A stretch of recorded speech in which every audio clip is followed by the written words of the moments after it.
won a big match today to move on. They will play for 5th place. They will qualify for state. The JV Centennial League meet was this past week. The team took 2nd place. Sophia Evangelides and Madison Sue took 1st in number 1 doubles. And Emma Thurston and Anna Wallenberg took 1st in number 2 doubles. The boys soccer team had a big win last night against Topeka High, 2-1. Next Tuesday, they will host Wichita Northwest here at Bishop Stadium. The girls golf team took 4th in the Centennial League tournament, led by a couple of freshmen. They will go next Monday. They will go to regional in Olathe at Heritage Park.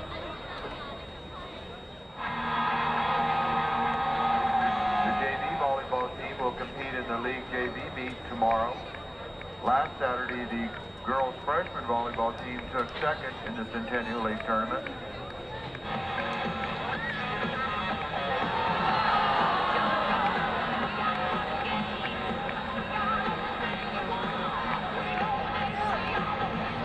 We encourage all spectators to social distance when possible and wear a mask if not vaccinated. Hand sanitizers are available on the lower walkway entering the stadium. Masking outdoors is not a requirement, but if you're in tight spaces, it is encouraged.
Yeah, I can hear you. Yeah, I can hear you.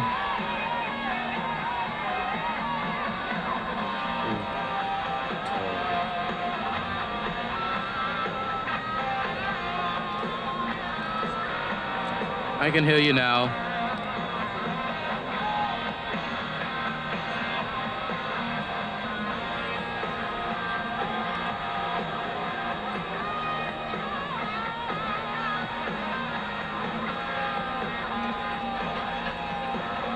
I can hear you now.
Student and community involvement. Thank you for your cooperation. Can anyone hear me?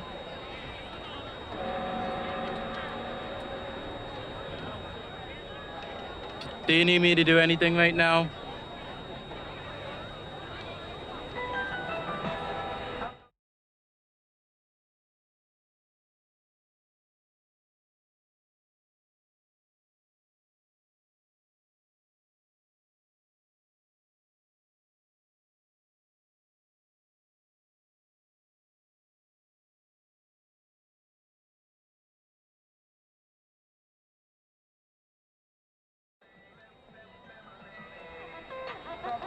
I got one shot. You lose the love and respect, that's where the trust stop.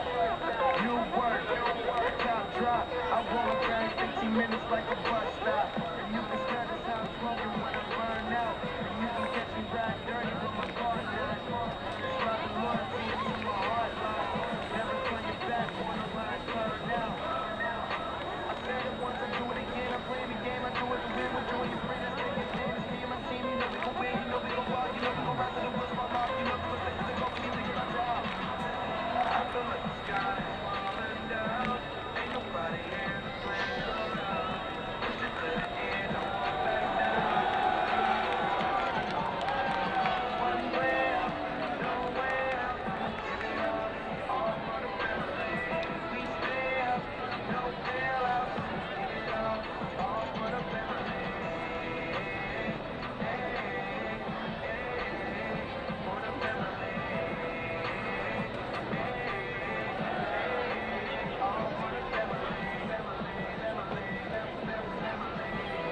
Am I winning? Why would I go wrong?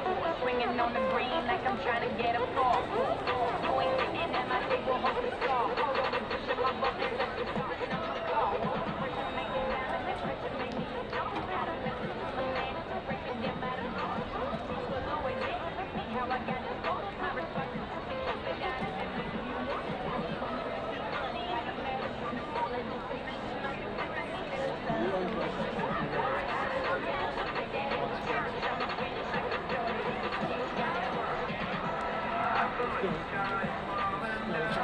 Ain't nobody here to play around. Push it to the end, I won't back down. Time to go hard and go home.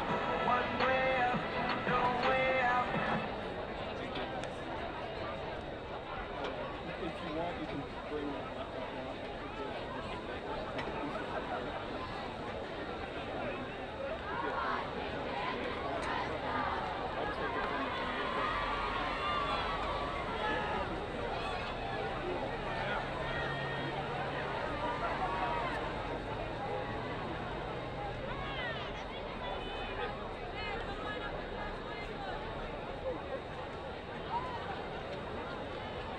Tuh.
and sing along as we honor our veterans, active military, and our great nation with the playing of our national anthem.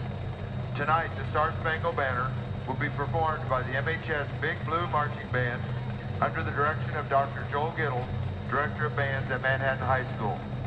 Our colors are presented by the Color Guard from American Legion Post 17, represented tonight by Commander Dave Horner, Phil Gertis, Mason Lutz, Matt Bierny, and Marvin Ketterer.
Playing in the Manhattan High School alma mater.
Do you need camo to do anything right now?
Alrighty, welcome to Manhattan High. This is at Bishop Stadium. We got a good game today. It's going to be Washburn Rule versus Manhattan High.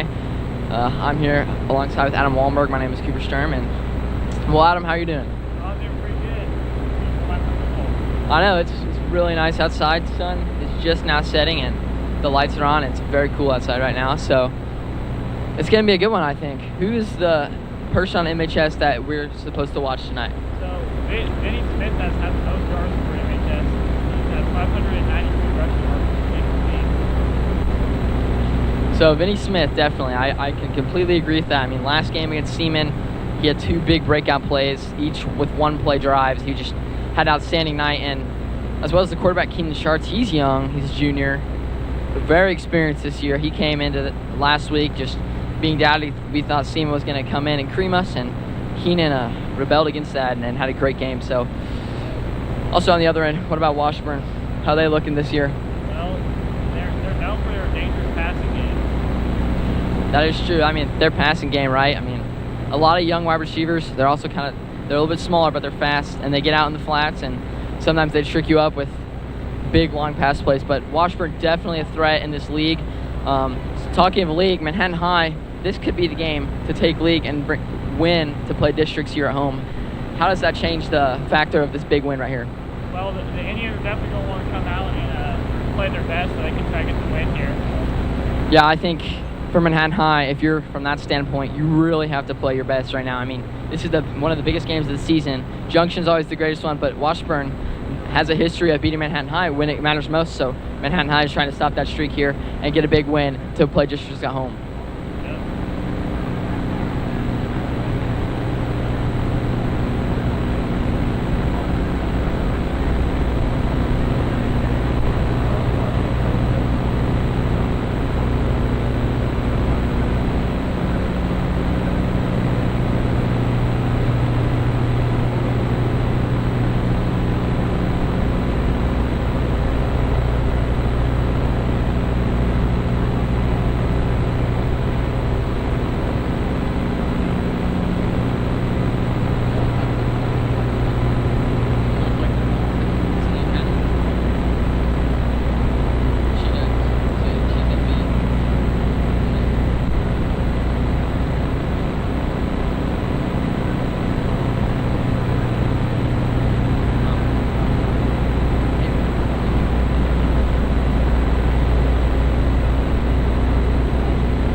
Drop the camera, flip it off.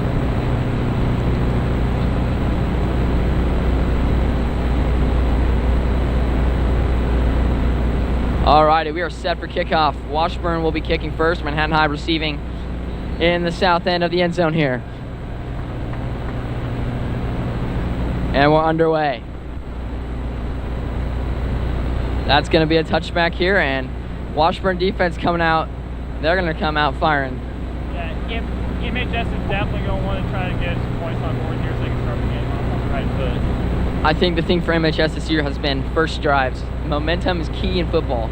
You have momentum, I mean, you can do a lot of things, but for Manhattan High, I mean, they typically get big first drives, score a touchdown or kick a field goal, and get points on the board automatically. We'll see how Washburn can cope with that here. Here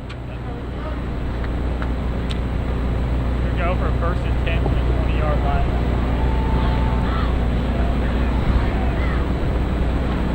Three receivers out for Manhattan High. Man in motion.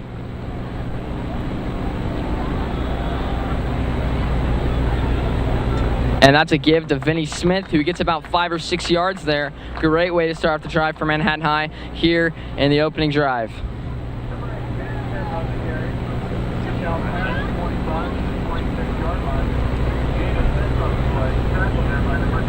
Yeah, that was a nice run there by Vinny Smith. He got 6 yards on that carry up the middle. Manhattan High looked very good. He was very patient in the backfield, so Vinny Smith looking very good to start tonight on a great run at 6.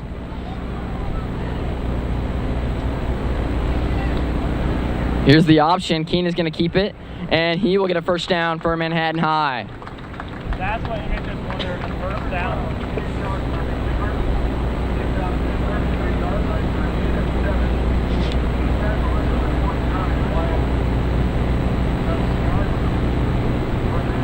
Wyatt Conklin on the tackle there, number 29.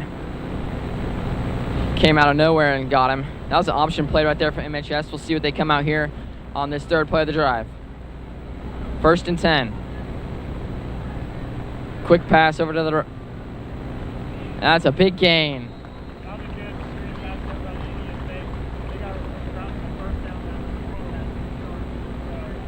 And what about Joe Hall? He's been great this year, hasn't he?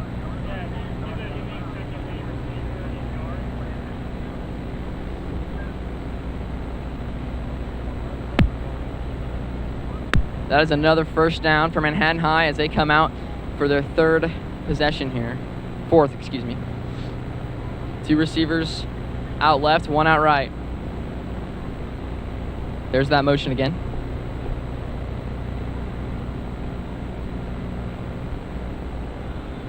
And there's the give. Vinny Smith.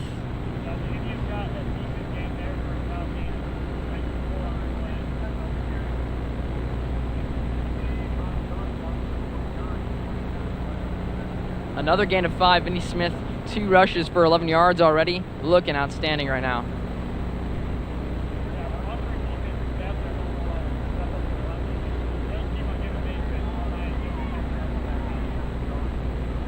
They line up 2 wide receivers out again. And there's a great tackle right there. Washburn defense came off the edge and flew and tackled Keenan Schartz.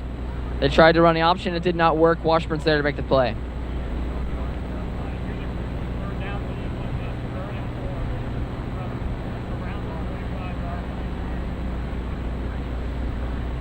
Big third down right here, like Adam said. Huge for Manhattan High. They like to get momentum.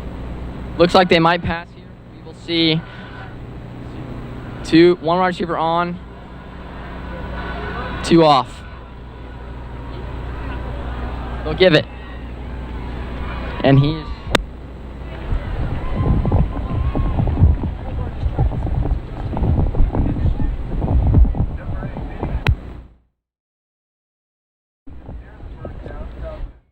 He's tackled by number 65, Daniel Van Wagner, and number 29. For it here on a 4th down attempt.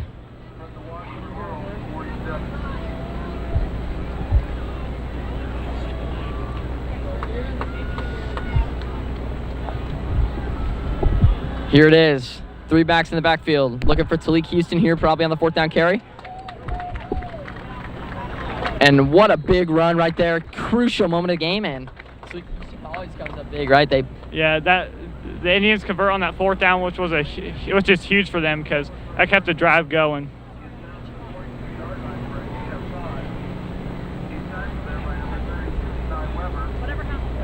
Play right there on defense, but they just can't bring him down. I mean, they had the box stacked in the front on defense there, but Manhattan High's Talik Houston, too big to bring down. It takes like 6 to bring him down. So 1st down and 10.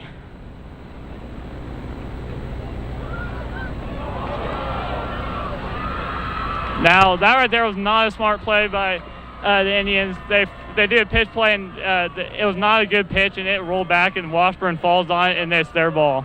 Now, right as we said, Manhattan High had the momentum. Washburn takes it right back with a failed option play. I mean, it was there. If he would have pitched it sooner, maybe that was some big yards, but he just took the hit and pitched it and leads to a fumble. Not a great start on that option play. That's what the Washburn defense was definitely wanted there, as this gives them the momentum in the game. Brenton DeWeese is the quarterback for Washburn as he sets up in shotgun with the running back on his left.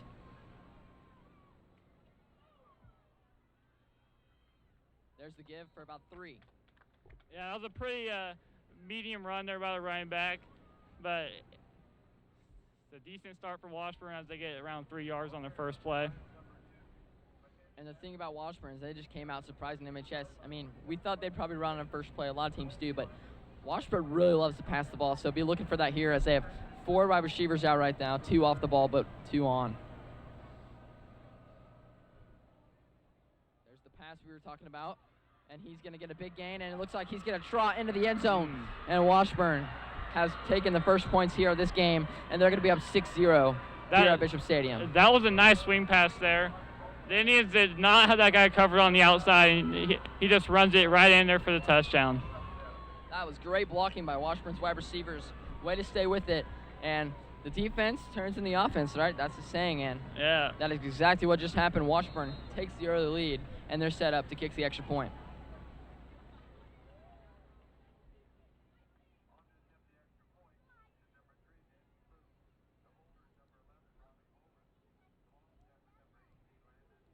And Dayton Smoot, the kicker, boots it right through the uprights, and it is good. Washburn's going to be leading 7-0 here at Bishop Stadium with 7:37 to play in the first quarter.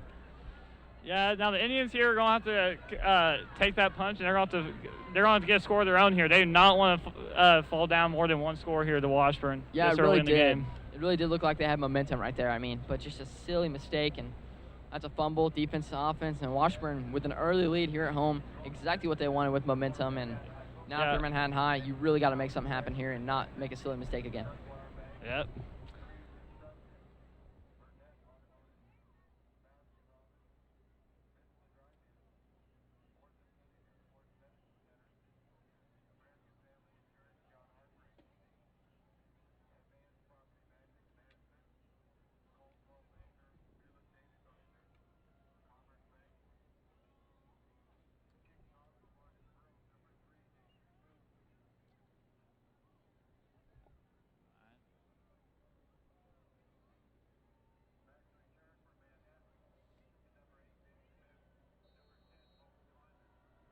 And here, Smoot about to take this one and boot it for a touchback here. Great kick. And it looked like they caught for a fair catch.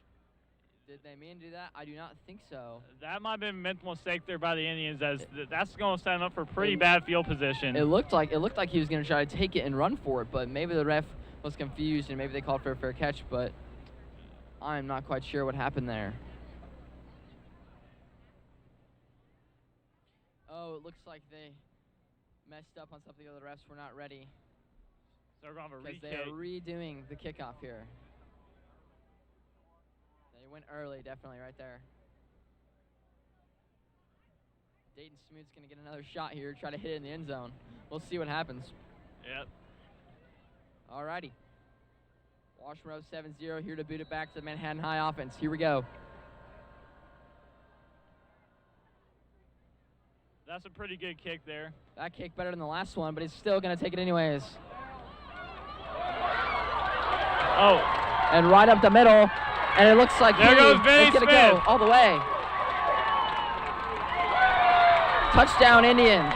What a play. That was a 99-yard kick return there by Vinny Smith. Wow, what a play right there. That's just what the Indians needed after giving up a touchdown on the previous drive. You talk about momentum swing. Wow, right there, Manhattan Indians. A 99-yard kickoff return. I think it was Vinny Smith on the carry, and what a play right there by the kickoff crew. Yeah, what an explosive play there by Vinny.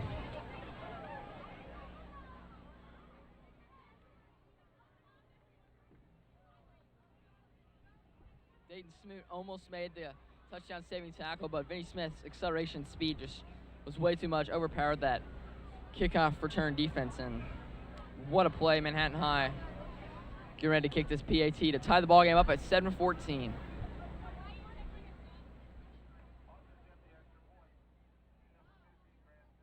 Grant Snowden set to boot this one through the uprights.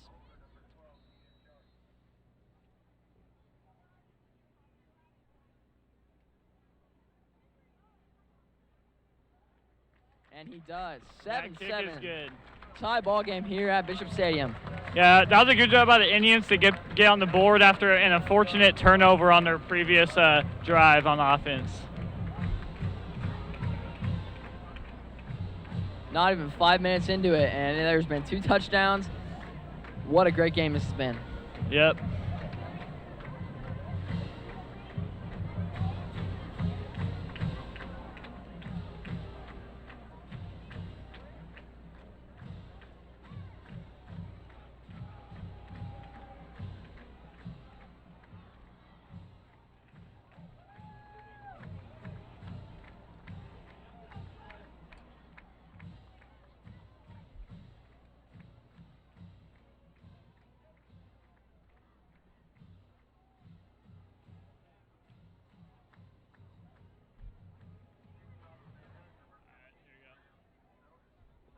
And number 15, Grant Stone, set to boot this one away.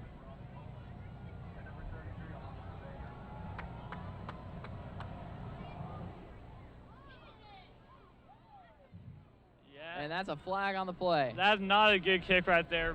That's a kick out of bounds. That's going to give Washburn pretty good field position. Looked like he hit it a little bit towards the top there. Still got up in the air, but shanked it sideways to the left and goes out of bounds around the 5, it looks like. So they'll get a good size penalty. Washburn's going to start with great field position again.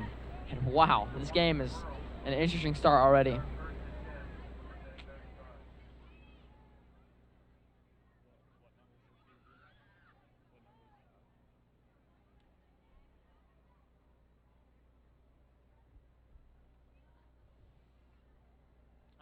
Washburn here is going to be trying to strike back after getting up an electric punt return by Vinny Smith for 99 yards. Here's Washburn. Brenton DeWeese is going to give it.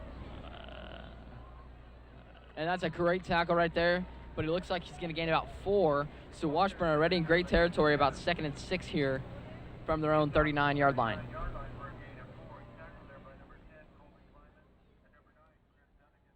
Colby Kleinman on the tackle there, and Chris Dunnigan as well on the assist coming up. Chris Dunnigan, a sophomore, playing in for Dre DeLore at corner. That is a big matchup for them tonight. Yeah. Chris is a very athletic kid.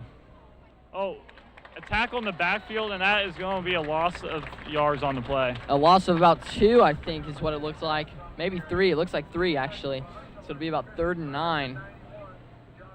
3rd and 8 here. So they move backwards, and on their own 36 now, 3rd and 8. This is when their pass game comes in handy. Looks like they're doing some hurry-up offense here as well. Manhattan High. Brandon DeWeese. Looks like they're bringing pressure. Oh. DeWeese is going to take it and scramble, and he slides down. But he is short of the first down. About 3 yards, so it'll be 4th and 3. Do you think they go for it here? I think they're going to punt because they're in their own territory. So Manhattan High gets a great stop right there against Washburn's great pass defense. Bringing pressure, exactly what you want to do on a quarterback, and they do it well. We'll see if the Indians can solidify momentum here, if they can score another touchdown on this drive, on this kickoff. Dayton Smoot set to punt it away to Colby Kleinman. Good punt right there. Kleinman with it. He's going to kick it outside.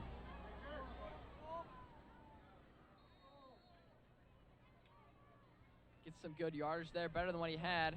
Went from about the 21 to about the 31, so about 10 yards on that return. The Indians are going to begin this drive around the 31-yard line. There's 5:24 left in the first quarter.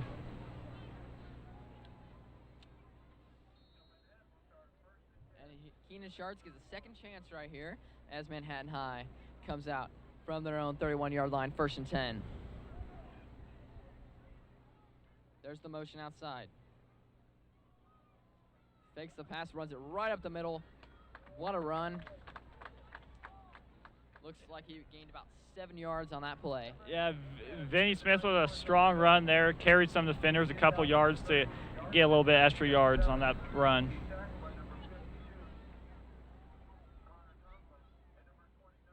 Vinny Smith right now in this game, 3 carries, 18 yards. He's averaging 6 yards a carry.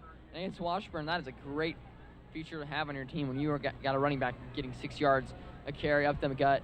That's great for Manhattan because then it opens up pass lanes as well. Here they go. From their own 38, and he's going to be tackled, it looks like, for no gain. Maybe a little bit of a loss of a couple feet, but yeah, that will not matter at all. It's going to be 3rd and 3. That was a good defensive stand there by Washburn. They crowded the line, and they looks like they stopped him for like a loss of some feet.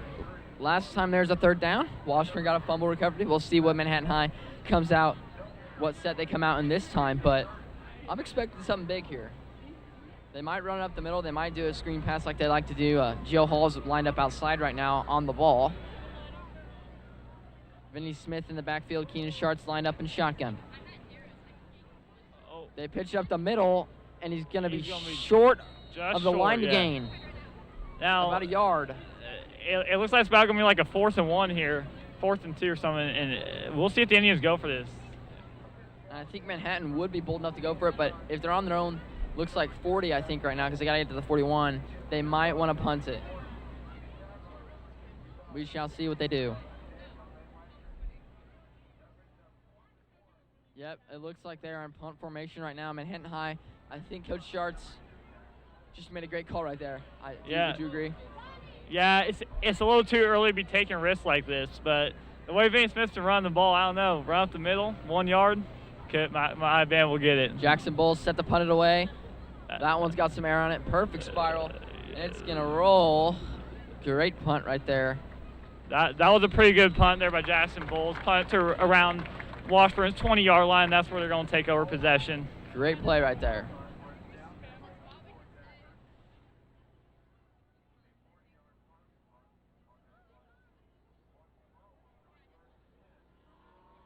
So Washburn's offense comes out on the field after their defense stopped the Indians and forced them to punt the ball.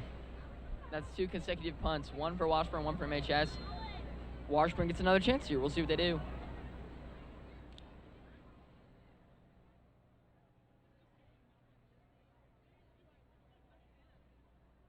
Branton Weiss lined up in the shotgun there, just gave it straight up the middle. He gets a lot of yards on that. It looks like about 8 yards. What a run. Yeah, that was a good run by McKinnis Adams there. He got around 8 yards on that run up the middle. McKinnis Adams looks pretty solid to start tonight. Has some good rushes up the middle.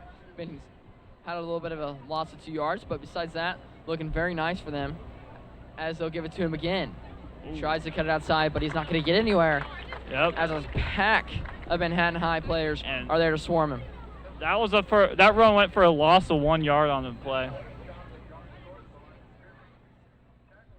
So now they're sitting at 3rd and 3 from their own 28-yard line. Yeah, this is another 3rd down here for Washburn in this game. See if they can convert it. 100% right here. Washburn looking really good. Almost got him the jump there on the edge. Brenton DeWeese, line up in shotgun. Motions running back across. There's the fake and a pass over the top. And it looks like the ball got across the 1st down line, and it's going to be 1st down, Washburn rule. What a play. Yeah, that was a pretty good pass there by DeWeese. He threw it right where his guy could get it, and the guy was right at the 1st down marker for the 1st down. And that was an absolutely beautiful pass.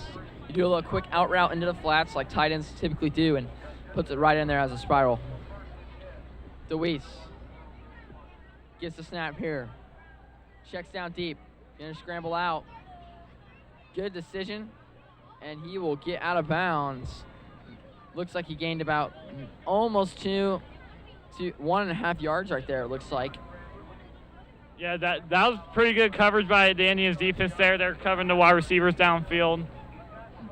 DeWeese had nowhere to go, and he just tried to scramble forward a couple yards. Yeah, really good coverage right there. DeWeese, he checked down deep to one of his best receivers, but no one was there. Here they come. He's got to check down again, feeling the pressure, and kicks it out to his running back, but he's going to get maybe a yard right there. No, he's going to lose yards. Wow. Yeah, DeWeese there kind of left his running back out to dry out there. There was Indians defenders all over him. If you could throw it away in high school, it would have been a good decision, but since you cannot, he had to throw to his running back, and it leads to a big loss of 3.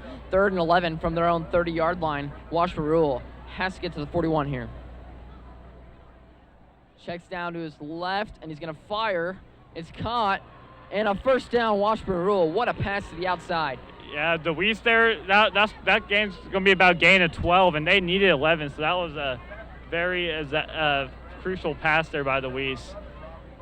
Robbie Boland, senior wide receiver, one of the better players, number 11 right there on the reception, goes straight out, little 5-and-out route, and his speed puts on the Jets, and he gets a 1st down. What a play right there by Washburn. Yeah, this could be the last play of the 1st quarter, as there's only 27 seconds left in the 1st quarter. We'll see what happens.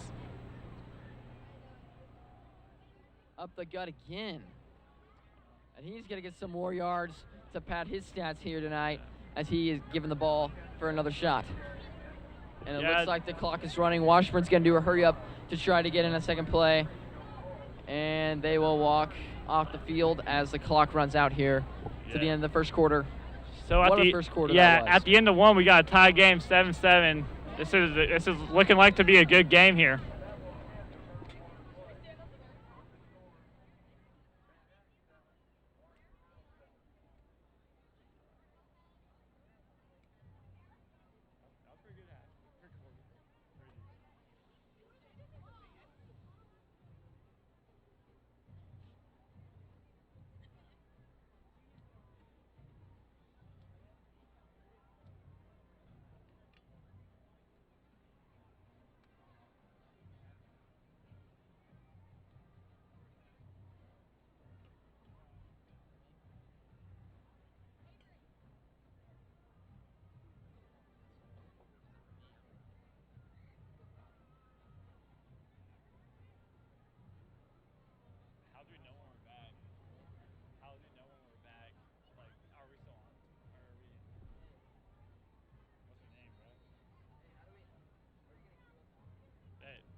Alrighty, Washburn's going to come back out, going the other way now in the second quarter. They'll give it again up the middle. And he breaks a couple tackles and gets a lot of yardage. What a night he's having to start off that second quarter. Great run up the middle. McKinnis Adams for Washburn has really been carrying the ball well. He has a lot of yards. Looks like he's like one of the only backs running right now, so interesting formations by Washburn, but they also got some receivers outside that they can pass it to. They're more of a passing team, but tonight they're stunning Manhattan with some great runs up the middle, getting solid yardage. And now they're coming out another 1st and 10 from Manhattan's. It looked like 40-yard line. Thought he had his man. He's going to throw deep. Check down. It was a good pass to Robbie Bolin, but a little bit overthrown and out of bounds. Yeah, he had to step on him, but that throw was a little bit overthrown, which resulted in the incompletion.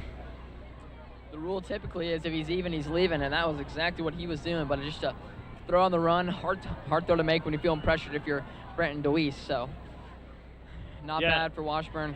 That's what the Indians needed, because Washburn's been really chewing up yards on every play on this drive so far. They needed a play for no yards and there. Clock as well with that, chewing up yards with Clock. And DeWeese is going to fake it again. Feeling pressure, he's going to look deep. And it looks like it's caught. What a catch right there. Yeah, that was a great catch there. Sabarini.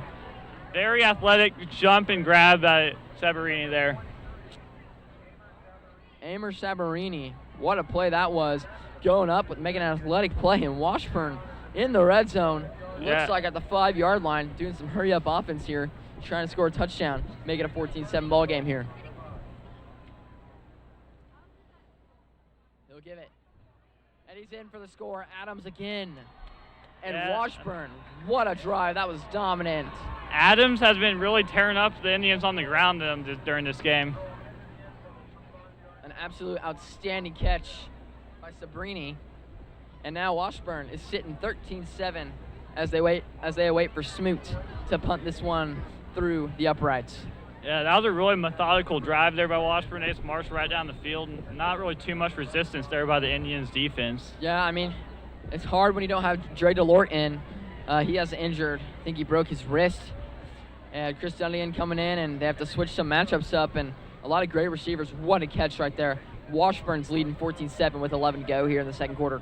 Yeah, the Indians are definitely going to want to try to get back onto the board here and try to tie this game back up in their next possession.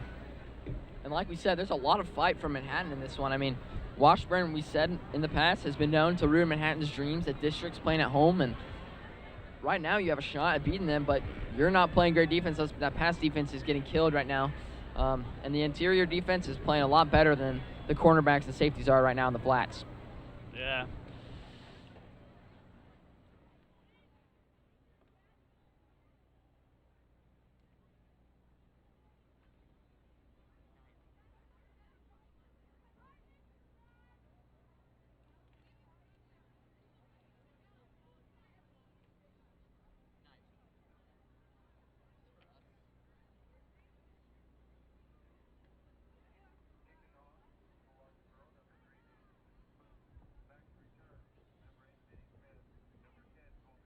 Dayton Smoot set to kick this one away again. 2 touchdowns on a couple drives for Washburn.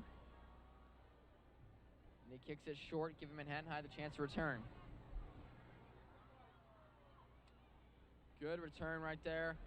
All the way past the 35. Looks like he might have gotten to the 36.5-yard line right there. That was a pretty good return by the Indians. Now, the Indians really need their offense to step up here and get some points on the board.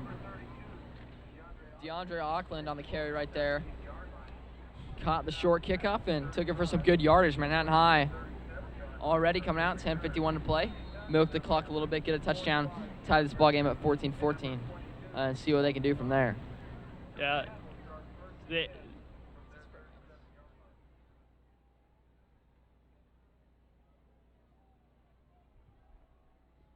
Indians go into motion. Their 4-back goes out. Jackson Bulls, number 2. They're going to pass straight to the screen. Joe Hall again. And he gained some good yardage on that pass play. Manhattan High again coming out in a screen formation. They've done a lot of motion trying to confuse the young defense of Washburn, but doesn't look like it's working very well. Yeah, that screenplay hit Joe Hall right in the chest there. That was a great pass right there. Keenan Sharps, besides the fumble, though, has been playing very well. Outstanding at throwing the ball. It's been spirals every time. And Vinny Smith, I mean, he's just having a great game. But yeah, Vinny Keenan's Smith. been given and reading very well, besides that misfire on the option toss. But here they come again in the shotgun. They'll give to Vinny Smith, and he's swallowed up after he gains about 2 yards, but nothing doing there. That was some good defense by Washburn there. They stopped him for minimal gain on the carry. Now the Indians have a crucial 3rd and 6 here. Or 3rd and 4. I feel like they need to get this, because if they don't get it and give the ball back to Washburn and Washburn scores, they'll be in a bad situation. Yeah, exactly. Washburn has a lot of momentum on defense right now. Manhattan High needs to convert something, get their momentum back, play like they did against Junction and Seaman and Speak High, every team they played here, and just settle down into it and get this drive going. A receiver on the ball, 2 off. They'll send the motion. It's Fry. He's going to pass it out to Fry, and he's going to catch it, and he is going to get a first down by a couple yards. Yeah, that was a good play there by the Indians, converting that first down.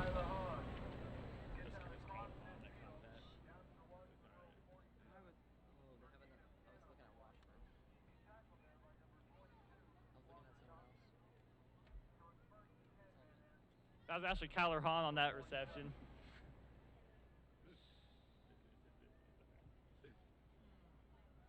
Keenan lined up in shotgun here. No motion, Jackson Bull's out. And another screen play, but he's overthrowing Joe Hall. That throw just got a little too side there and threw it a little too high.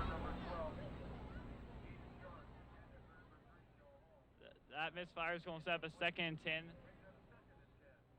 around Washburn rules 47-yard line. There's 9:18 left in the second quarter. Washburn still leading 14-7. Defense trying to keep it that way. But Manhattan looking like they got some promise in this drive. Keenan, again, the shotgun, has not been under center at all this game. Low motion over. And they're going to pass again. He'll fire across. That throw was a little low there. Not the best throw. Yeah, a little low and outside his hip, but they got to focus down here. 3rd and 10, big play. Washburn really looking good right now. Yeah, Washburn's defense has been playing pretty well, limiting the Indians to minimal gains. Indians really only good play, offensive play was their kick return, 99 yards for the touchdown. Yeah, that's the only touchdown that they scored. Manhattan was driving, and a punt, a fumble, and now maybe another punt here. We'll see what happens, but this defense looking really solid. And they'll bring a blitz. Right up the middle, but they pass. And he's going to get the first down. That was a good swing pass there by the Indians. Keenan Sharts read that play perfectly as he took it and read the blitz, hit his short guy out on the short route, 5 and out. And that was a great catch by Braxton Fry and a nice carry for get the first down.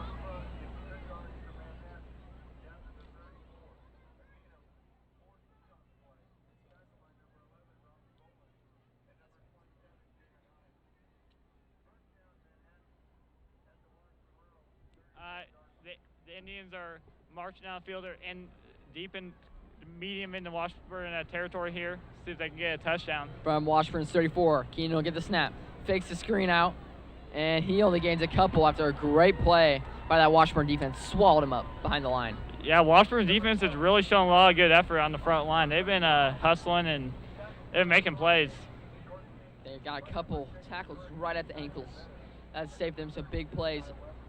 But, man, this drive looks promising, then it doesn't. Then it looks promising again, so we'll see when Manhattan High comes out in this formation right here.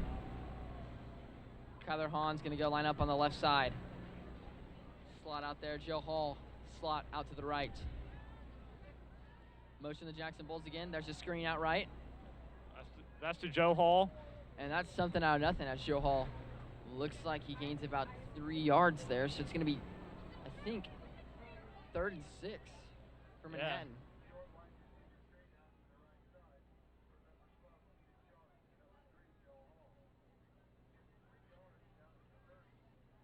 The Indians are facing another third down here. This is going to be about a 3rd and 6 from their own 30-yard line. We'll see what they can make of this. They'll big play definitely right want here. to try to convert to get a touchdown. They do not want to settle for a field goal here. Keenan Schartz in shotgun. He's going to pitch to Vinny Smith, and he's drilled. Vinny Smith trying to make something out of nothing. He's wrapped up and taken down for no gain. Yeah, he did not. Keenan Schartz took an absolute big hit on that play. Great. Hopefully he's all right. Looks to be a little shooken up in his arm. That was a great play right there. Washburn just knew it was coming and came out. He actually got a gain of 1. No gain. It was a gain of 1. This is going to bring him a 4th and 5 here. This is a crucial 4th down for the Indians. It looks And like they're going to go for it. They are going for it. Coach Joe Schartz called the play. Keenan Schartz in shotgun. Vinny Smith right behind him. Trips left. They're going to throw a screen that they've been doing all night. Good blocking. And he's going to fight for it, and he's going to get it. Looks like he just got the 1st down there. 7 yards on the reception. Joe Hall having a great outing tonight with those little quick screen plays, and they get a 1st down on 4th down. Big conversion right there. Yeah, that's just what the Indians were looking for there. Kept the drive alive, didn't get the ball back to Washburn, and now they're marching down the field almost into the red zone. And Manhattan right now, really looking good. We will see what happens here. Keenan Schartz lines up. There's the snap. He'll pull it out. Great read on the outside linebacker. Keenan's moving upfield. Cuts back outside. And he's going to take a hit, and it'll get in the red zone. Looks like inside the 10-yard line to the 6-yard line. What a run right there by Keenan Schartz. Made some good moves and cuts to get in the red zone there. That's going to bring the Indians inside the 5-yard line. That was a great run there by Keenan Schartz. Indians are definitely looking to get into the end zone here. Yeah, if they can 100%. tie this game up right here. 1st and goal from the 4. He's inside the 5. What a run. Outstanding plays this drive. 4th down conversion, and now a big run by Keenan Schartz. Talik Houston, number 50, lined up in the backfield. Indians have the jumbo formation in. And instead they give it to someone else who is swallowed up. Washburn saw that coming from a mile away. That's going to be the Sean Edwards on carry. It looks like his helmet came off, so he's going to have to come off the field here. 14-7 Washburn lead. Manhattan from their own 4. Taking their time here, trying to waste some clock. Not give Washburn a second chance to go drive down the score here. 2nd and goal. Tyler Hahn and Jackson Bulls run to the huddle now. They got 8 seconds to snap the ball. Time running out here. Yeah, the Indians are definitely going to want to get this ball into. Looks like we have a timeout. Looks like they called timeout to save it, as 3 seconds were there as they broke the huddle. And looks like they were trying to figure out something to run there, and they have. So we have seen a great 2 quarters so far. Over halfway through the second one. Washburn up 14-7 here. Yeah, the Indians are knocking on the door here. They're definitely going to want to tie us up. They'll probably call a timeout to draw a play to make sure that they secure a touchdown here. I sure do hope so. That would be the great thing for Manhattan High is that they have a great coach, and he knows exactly what to do when you get in the goal line. Goal line formations with Talik Houston especially. They love running him up the middle every time. Yeah, what a day by the running backs in this game. They've been just running all over the field in this one. Oh, yeah. Both Vinny Smith and McKintis Adams both having great games, and Keenan Schartz as well. And Branson DeWeese not running as good, but Keenan Schartz, wow. That last run was electric.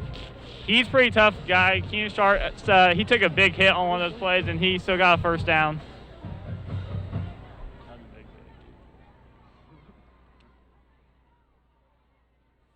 14-7 Manhattan High trying to claw their way back in here as they're inside their Washburn's 5-yard line. 2nd and goal from the 4. Vinny Smith lined up behind Keenan Schartz, 3 yards and shotgun. They'll give it. He'll pull, and Keenan is in for the score. What a play on the option there by Keenan Schartz and the Indians. Manhattan High. What a pull. He reads the outside linebacker every time, as Vinny Smith is a weapon. So when you utilize that to your advantage, and Keenan pulls it out like that on the read, It's a touchdown. And that's a great play. Manhattan High now down 1, awaiting Grant Snowden to kick this one in to tie the ball game up. We'll see if Grant can tie this one up here with this PAT attempt.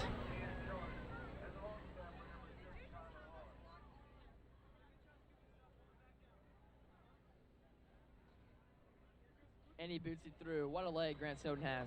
Yeah, the Indians tied up here. This is definitely what they want to do on that drive. And with this tied up, the defense is going to want to step it up and try to get Washburn and get no points on the board on their this next drive. What a drive right there. They were persistent. They took time out of their day to do it. And, I mean, that drive just wow. That was just great. 4th and 5, converting on that. Did a great play by Keenan Sharts afterwards. Then they hit a roadblock, and then they just ran right back in. Just very persistent drive for Manhattan High, and now it's a tie ball game. 5:13 to play, too.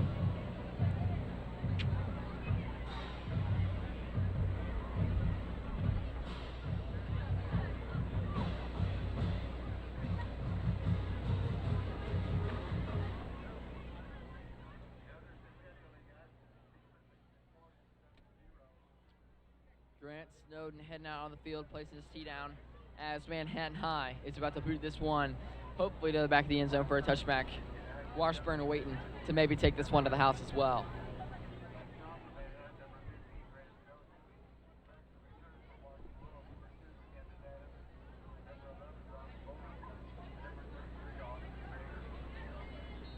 Here we go.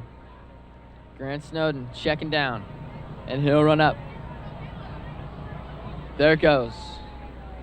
There was a flag. It might have been a false start offsides on the kicking team of Manhattan. Left before the ball was kicked. I think that's what the flag was for. Yeah, we'll see what. Yeah, it was offsides on the Indians on that. Grant's just going to get another chance to kick the ball.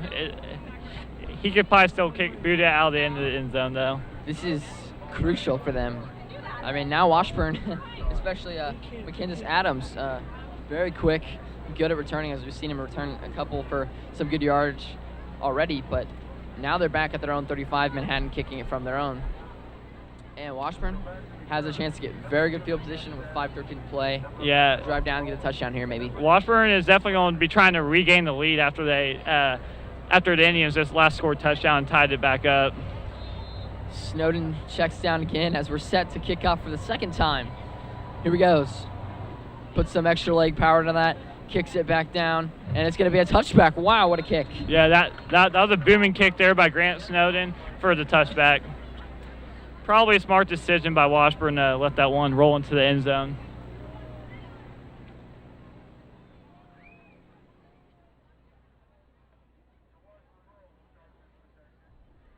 And Washburn Rule runs out on the field as they are set to take on another good drive, led by Mackenzie Adams and Branton DeWeese. They both had great drive last time. Adams ran it in, so it's going to be interesting. Oh, there's a flag on the play. False start on Washburn Rule. Looks like the crowd is riled up down there as well. That's a huge key to penalties. We both know when you're on the road, if you're Washburn, you got to be disciplined. And that right there, not as good discipline, but... Yeah, and especially when you're playing a good team, you definitely do not want to have penalties that hurt yourself. Exactly. Manhattan High coming into this one 5-0. Washburn's got to beat them. They have to. It's a crucial game for them this season. For league, anything can happen right now.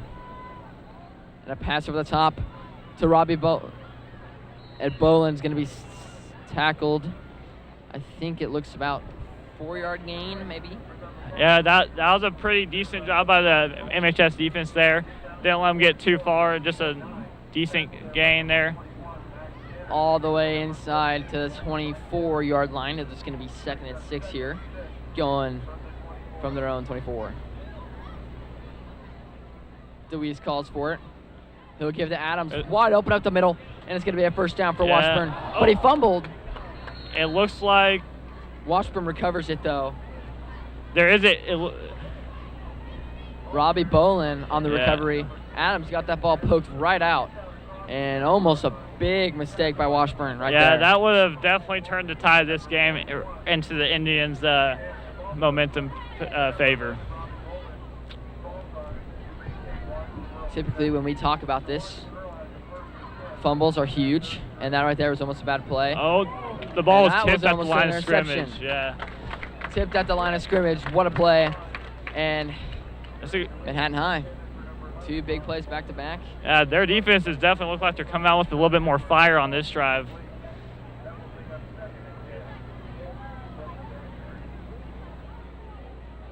Second and 10 from their own 33.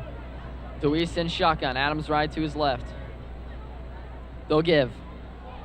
Adams is going to take it up the middle, and he's going to get about 2 yards. Nothing doing there as Manhattan High swallows him up at the line of scrimmage. Yeah, this is going to bring up a big 3rd and 8 here for the Washburn rule, as if they want to keep this drive alive, they're probably going to have to convert it here. Big stop right here. Manhattan High needs this really bad as Deweese lines up in shotgun again with Adams to his left. 2 receivers on, 2 off. They're going pass formation. He's feeling pressure, and he's going to be sacked. Yeah, Manhattan High. He was sacked there sack. for a massive gain, massive loss there. Jackson Vikander with a big play right there coming off the edge as linebacker. And Washburn Rule is going to punt for the 2nd time this evening. Yeah, that sack was good for a loss of 9 yards. That's going to set up a 4th and 17. With Washburn's definitely going to punt the ball here. Looks like they brought a little bit linebacker blitz through the edge right there, and what a play right there. Dayton Smoot's going to boot this one away, and we'll see if Colby Kleinman can get something going for this Manhattan punt return. Washburn's going to be punting the ball away with around 3 minutes left in the 2nd quarter. Oh. Manhattan fumbled the kickoff. And Colby Kleinman's going to fumble the punt return. They're giving it to Washburn. That was not the mistake Manhattan needed there. That was... What a punt right there. Got the perfect backspin on it. Hits him straight in the hands, and it did not watch it all the way in. And Washburn with great field position with 250 here. They're on Manhattan's 40-yard line. That was a change of events right there. Yeah, Colby Kleinman just not able to corral that ball, and that's a huge mistake there for the Indians. Huge mistake right there. That counts as a turnover, I think, in the books. Manhattan High, 2 crucial fumbles in this game that have led to momentum shifts to Washburn. And I'm pretty sure that Washburn is going to get the ball first in the 2nd half. Deweese calls for it. He'll give. Fakes it out. He's going to take another sack. And Manhattan High gets to him again. Yeah, the Indians' defense has definitely picked up the intensity in the last 2 Washburn possessions. E.J. Whitfield, another sack for Manhattan High. Their 2nd of the night. The linebacker's playing really well right now. Brandon Deweese is just feeling pressure, isn't he? Yeah, the last 2 plays he's been out on the field, the Indians have been gained to him.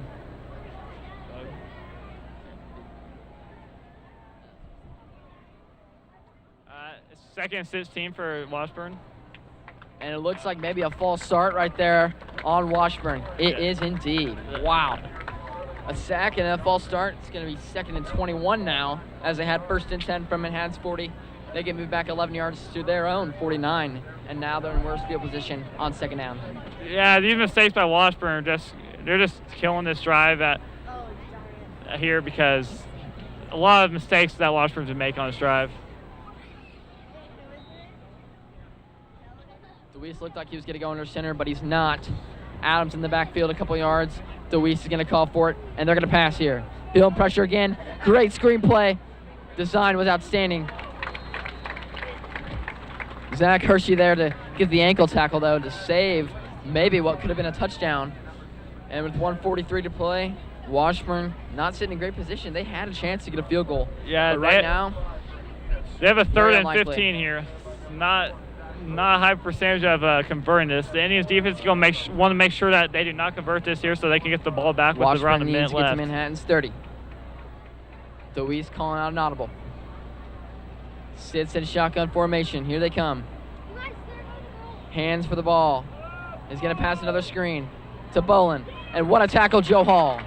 In the backfield. Looks like a loss of 1, and Manhattan escapes a scary situation and gets maybe a punt right here. Yeah, Joe Hall had that play sniffed out from the beginning. He was with that receiver the whole time and made a great tackle on that play.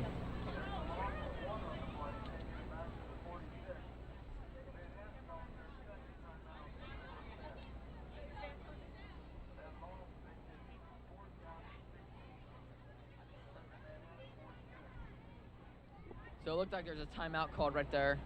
Big, because there's a minute 3. Washburn probably will punt here.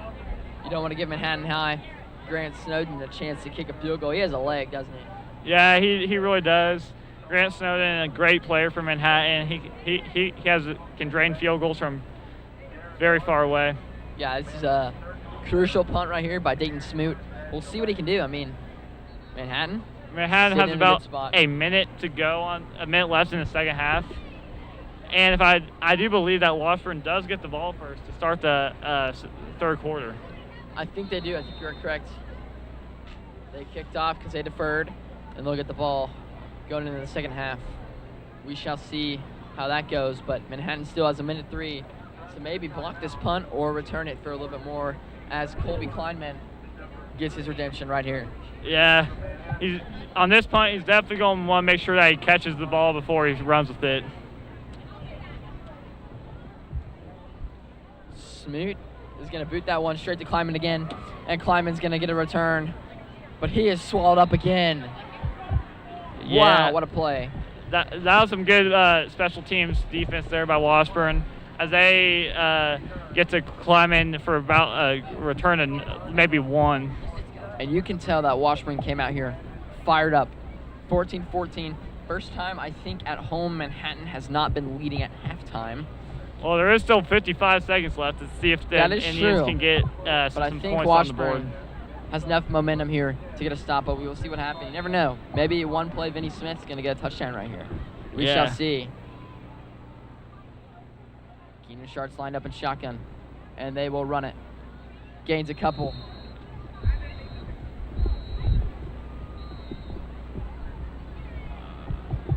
And was there a timeout right there? I think it was. Timeout, I think, for Washburn.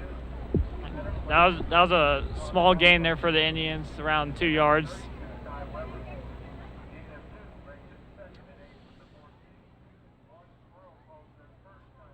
Yeah, the Indians definitely don't want to get too crazy here, as they do not want to throw an interception that could get Washburn into scoring position.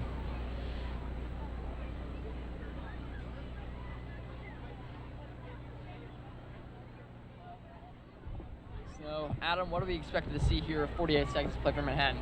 You think they're going to run the clock out, or do you think they're going to try to get a first down? I think the Indians are going to be pretty conservative here. I think they're going to run the ball for the rest of the time to not risk interceptions. And I think it's going to be pretty conservative play calling just to see if maybe they can break one loose for a touchdown. I think you're exactly right. We have strong backs in Manhattan High coming in this game. Vinny Smith had 593 yards.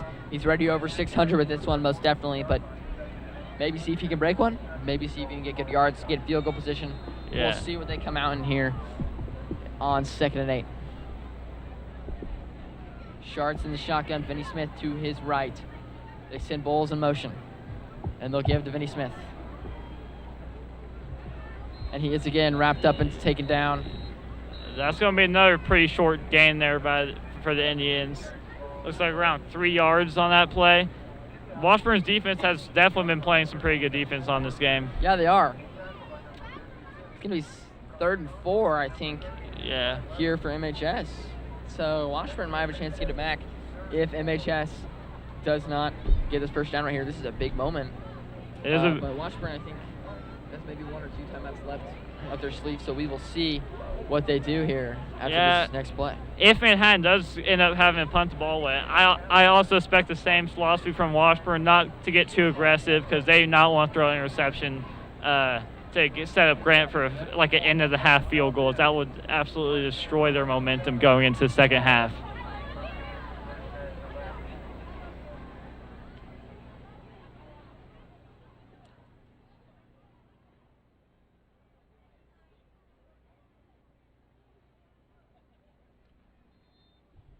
Keenan's going to line up in the shotgun. He's only been under center twice this game, as Manhattan comes back on the field for a 3rd and 4 situation from their own 18-yard line after the stop.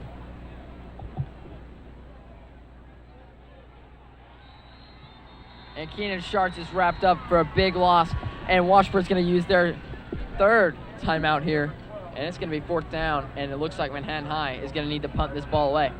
Yeah, I'm not exactly sure what that play was there. It looks like it was a fake handoff, and there was just a Washburn defender waiting there for Keenan Sharps as soon as he turned around. 100%. Keenan made the wrong read right there. I mean, outside linebacker came off, blitzing off the edge, and Keenan just pulled it out, and they were there. So, not a great read, but 4th and 8 here on their own 14. They got to get a good punt here. Yeah. Kick it out. But Washburn timeouts. They got about 40 seconds exactly to go drive down, maybe get in field goal range, because Smoot has a leg. Yeah.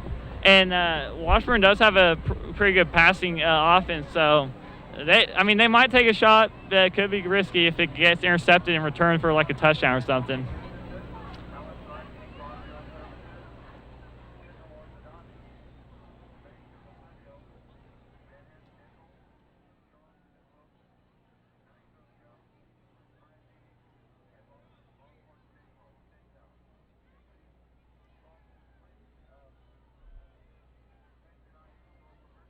You can see Smoot already on Washburn's sideline. This is a big thing. He's already warming up his leg in his net over there because he knows he's going to be able to kick a field goal here.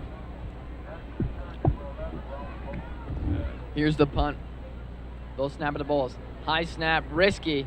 And Bulls a not so good punt, but it's going to bounce really far. Yeah, that punt took a good Indians bounce right there. That's going all the way down to Washburn's 34-yard line, it looked like. And now Washburn got to pass that ball, see what they can do here. Yeah, well, Washburn has two options here. They can either go aggressive, try to get a score before halftime, or be happy with their 14-14 tie and go in the locker room tied and get the ball to start the third quarter.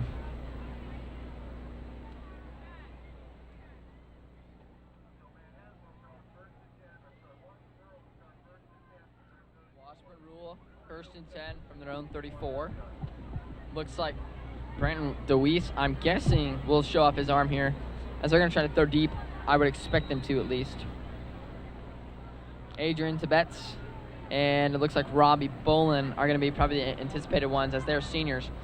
And it looks like they actually go to the tight end, Lucas Hanks, and no timeouts, remaining for Washburn. So clock is constantly running right now as they have about 15 seconds as the ball is placed.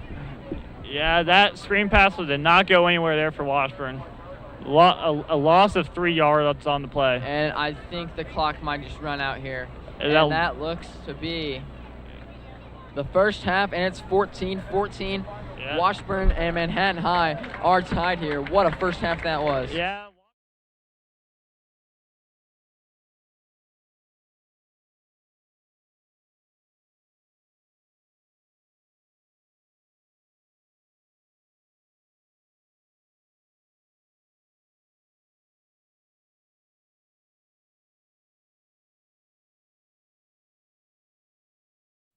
At Tyndall Orthodontics, we are proud to support a variety of educational and community organizations. Dr. Tyndall and his dedicated team provide personalized orthodontic treatment to patients of all ages.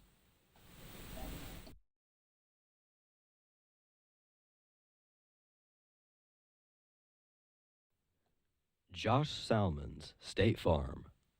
Celebrating 20 years of business in Manhattan and supporting the Indians. Roll Tribe.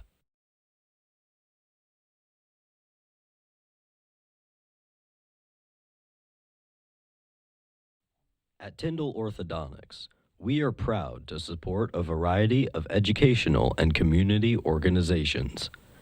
Dr. Tyndall and his dedicated team provide personalized orthodontic treatment to patients of all ages. Arthur Green, LLP, has been serving the Manhattan, Kansas, and surrounding business community since 1950. Our attorneys are dedicated to the principles of excellence, professionalism, and community. We never lose sight of the fact that our clients have chosen us to serve their needs, and will do our best to retain that trust by providing honest, straightforward advice. First National Bank. May we have a drum roll, please?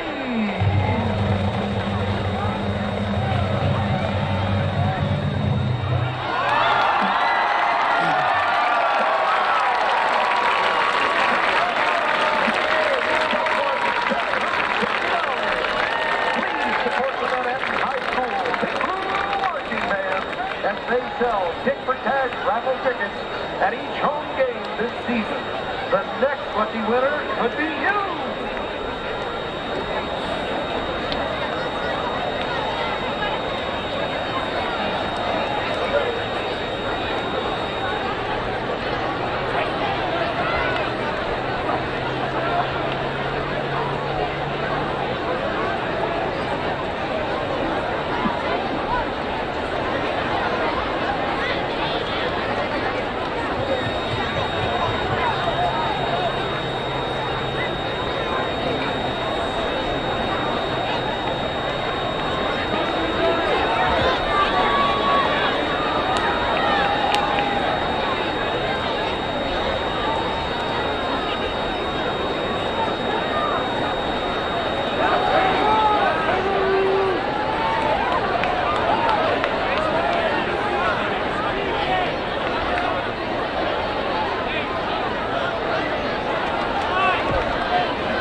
Good evening. I am Hannah David, a homecoming committee officer of Tribe, and this is Eden Westfall and Avery Kennedy, who are also Tribe officers. Well, we welcome all of you to the 2021 Fall Homecoming Game and Ceremony. This week, Manhattan High students have been involved in various spirit activities organized by Tribe, the MHS Spirit Club, and its sponsors.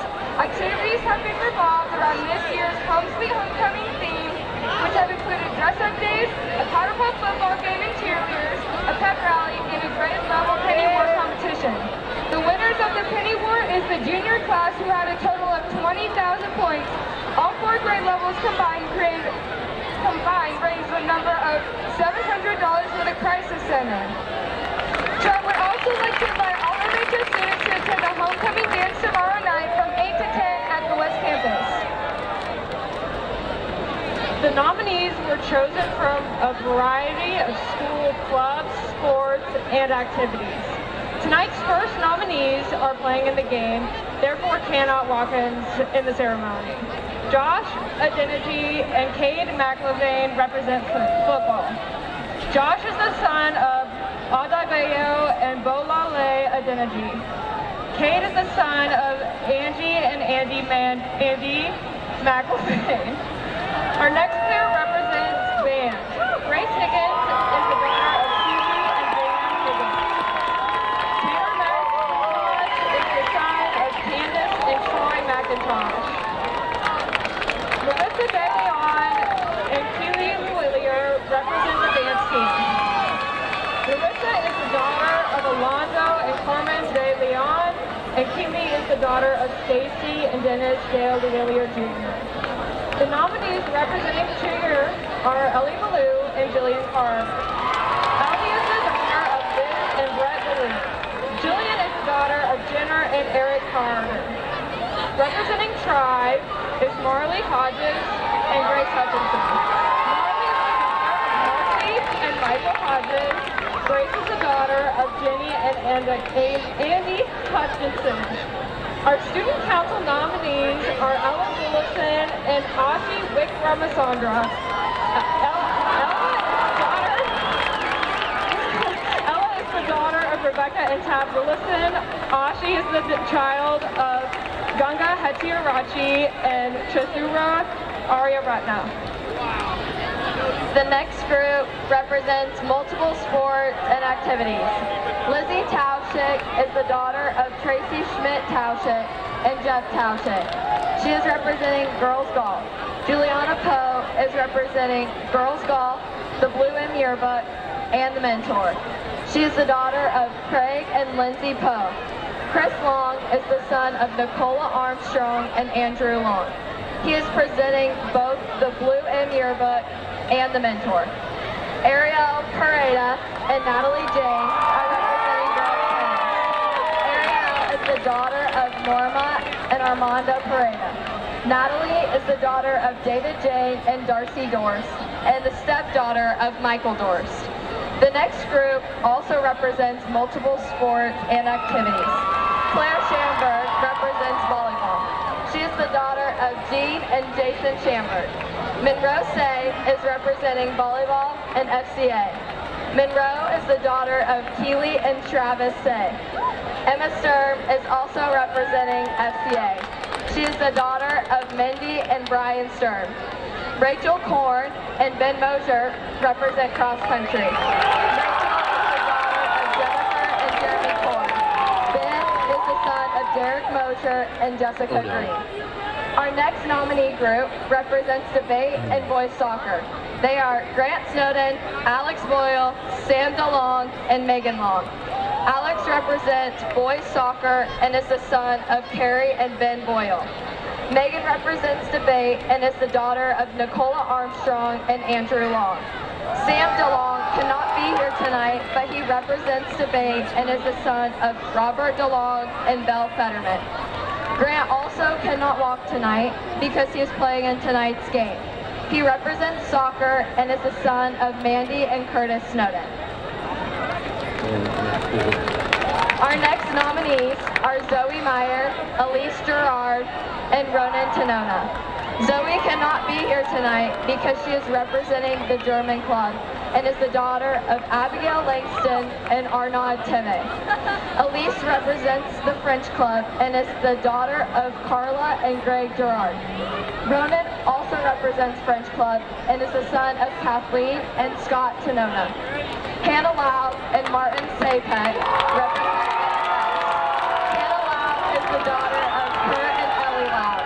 Martin is an exchange student from Chikyat, and his host parents are Carrie and Rudy Mills. Representing the Thespians is Anna Keenan and Emmett Spong. Anna is the daughter of Julie and Sean Keenan. Emmett is the son of Gertrude and Herb Spong. Jecca Park and Ava Che represent Key Club. Jecca is the daughter of Gloria and Yoon Park. Ava is the daughter of Kevin and Amy Che. Our last nominees are Ananya Pagadala, Ava Barr, and Kylie Peterman. Ananya represents Medical Explorers. She is the daughter of Lakshmi and Prasad Pagadala. Ava represents NHS and is the daughter of Rochelle and Bill Barr. Kylie also represents NHS and is the daughter of Aaron and Stephen Peterman. Please give a round of applause for all of our homecoming nominees.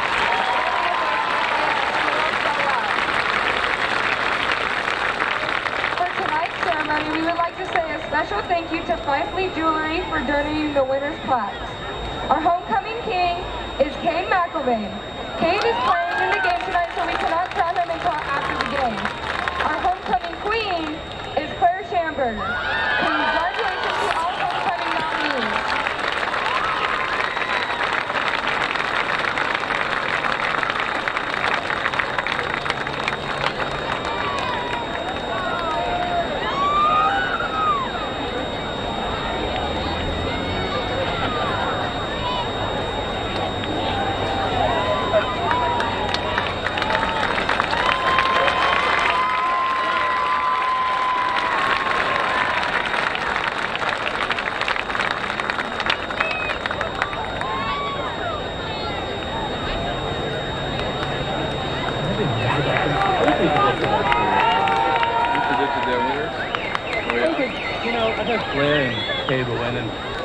What happened? Let's take you to Vegas.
Assistant band directors are Scott Freeby and Devin Burr. Color guard and visual design instructor is Jerry Kittle, assisted by Megan Lugazer. Percussion instructors are Kareem Tippett, John Eldridge, and Jaden Kittle. Dance team coaches. Well, welcome back to Bishop Stadium. Tied ball game here, 14-14. 7 minutes left of halftime, but what a first half that was, Adam. Yeah, during the first quarter, Washburn actually scored first with a touchdown pass to Robbie Boland, was putting up 7-0. Then on the following kickoff, Vinny Smith returned the ball 99 yards for a score, which tied the game up at 7-7, led up the 7-14 mark. Yeah, I mean, those are two, electric plays, right? I mean, Boland had a great snag in the end zone, and Washburn drove down there, and after the turnover, actually, and it was a great play, but then Vinny Smith retaliating and taking it to the house, and then you have second half as well. I mean, McInnes Adams just drove right down, ran that into the end zone. Washburn took an early 14-7 lead in the second quarter. And then Manhattan High, second quarter, also drove down, scored another touchdown. And that was a great play by Keenan Schartz on the read. And that's really been the story, hasn't it? Read option for Manhattan High and screen balls. And then for Washburn Rule, they're using McInnes Adams, and they're passing the ball a lot. I mean, it's just been a fun one. Yeah, the defenses in this game have been playing pretty well. Only giving up 14 points in the first half is pretty low-scoring game, honestly. The way it started out, we were thinking it could be a bunch of points put on the board today. Yeah, this ball game could definitely be a shootout in the second half. We'll see how each defense comes out. Manhattan High looked a little shaky to start, but as they went on, they got stronger on defense. I mean, that first drive, that passing touchdown, wasn't their fault. Washburn had momentum. Second drive, also shaky, but from then on out, they kind of were steady. And their offense as well gets the momentum, and they play great. So we'll see how they retaliate in the second half. I'm expecting a great second half here. The key to this one, I think, is the team that doesn't make the most mistakes, and that's the team that's going to come up on top on this one. Yeah, I hope Manhattan High and Washburn end up fighting this one out very well. I mean, Washburn definitely has a shot at taking it, but Manhattan High, known to lose when it comes down to big moments, especially against Washburn to go to districts. But tonight's the night where that streak ends, I think. And remember, Washburn Rule is going to get the ball first in the second half. Yeah, that's a big key, especially when they're scoring a lot. Washburn has been known to come out second half, score a quick touchdown, and build momentum up. I mean, they've done that in a lot of their games this year, but Manhattan High's defense looked really good at the end, so we'll see how they come out in this second half. We'll see. Yep. We'll see. Another thing that I want to talk about real fast, actually, is the wide receiver core for Washburn. Yeah, they made some athletic catches in that first half. They did, especially Sabrini's great jumping over the head catch over the cornerback to put him inside the 5 for the touchdown options. I mean, big plays lead to scores, and your defense leads to offense. So, really, this is going to be a great second half. If Washburn's defense can clamp down on MHS and get some turnovers, maybe the momentum will lead to touchdowns. We shall see. This should be a great second half. It should. All right.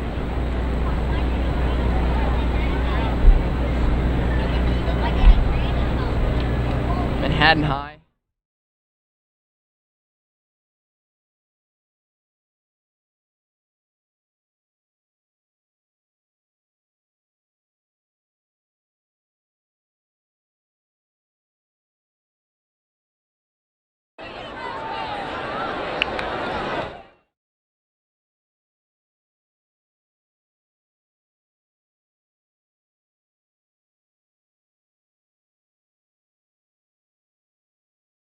Arthur Green, LLP, has been serving the Manhattan, Kansas and surrounding business community since 1950.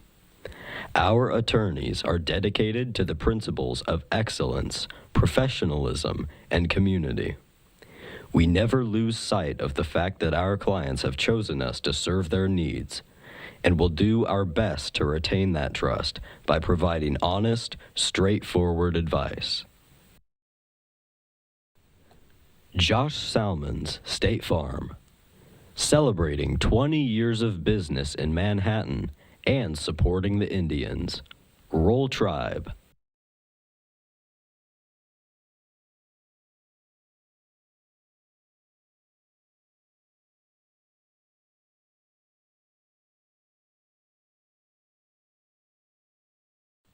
At Tyndall Orthodontics, We are proud to support a variety of educational and community organizations.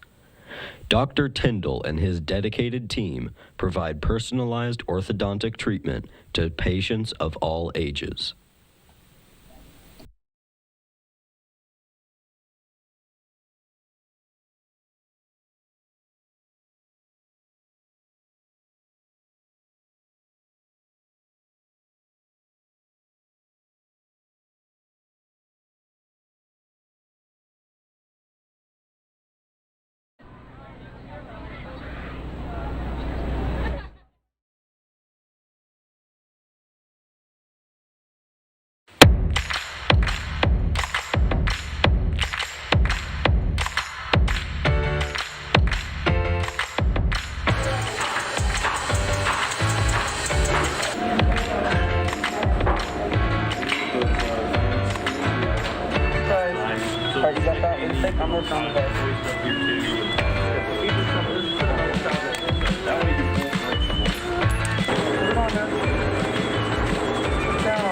Short burn.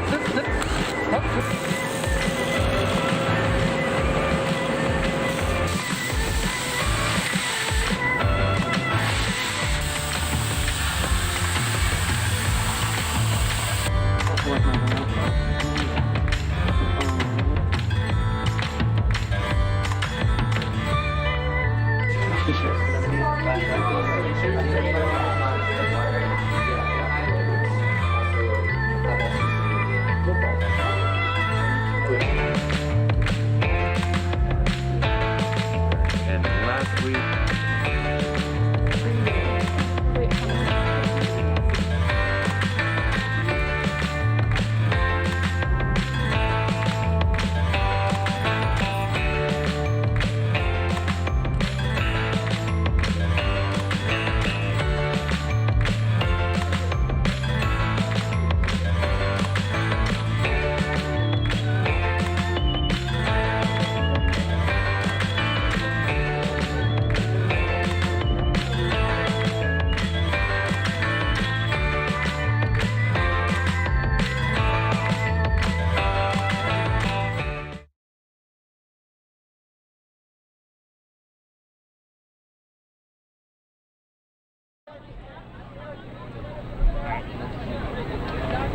Alrighty. Looks like they're stretching to warm up as this second half is about 3 minutes before it starts. Manhattan High and Washburn all tied up here at Bishop Stadium. Yeah, It's going to be a good one in the second half. This game has really been competitive, pretty high level of play. There's been a couple of mental mistakes on both sides of the ball for both teams, but it's just shaping up to be a good second half here. I think Washburn really had the upper hand in the first half. Yeah. They just couldn't capitalize on that fumbled punt and shot themselves in the foot, and that is why it's still a tight ball game. I mean, yeah, they're really pretty close to field goal range off that fumbled punt, but the Indians defense really pushed them back, and a mental mistake of a false start really pushed them back there, and they were not able to get up any points on that, and that drive. Makes you think of how big of a factor the students are. Students right down by the track where all the players are as well, yelling, screaming, saying things that might distract players, and it's hard for them to focus, and a lot of times mental mistakes like jumping or especially these kids at the high school level. I mean, they're not really used to probably a lot of yelling at them, so that could definitely get under their skin. Especially. Now let's talk about Branton DeWeese. How did he play first half? Oh, he played pretty good in first half. He was definitely throwing the ball around well. Had a couple overthrows, but he was hitting his targets for the most part. Yeah, he was most definitely hitting them. I mean, he had that one underthrow, but Sabrini made an outstanding catch. That might be the highlight of tonight's game if Washburn ends up winning. And if the Indians end up winning, so far their biggest play is that 99-yard kick return by Vinny Smith. Yeah, that was an outstanding and electric play.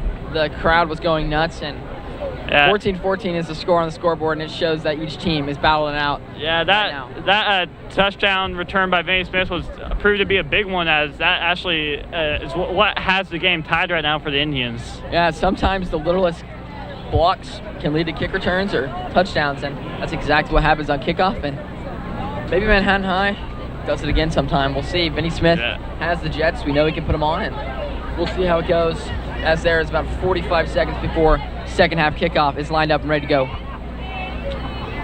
So Washburn is going to receive the ball first in this third quarter. It will be an interesting possession for them. First of the second half. Maybe start off with some momentum. I mean, that's a huge thing. We talked about it earlier this game.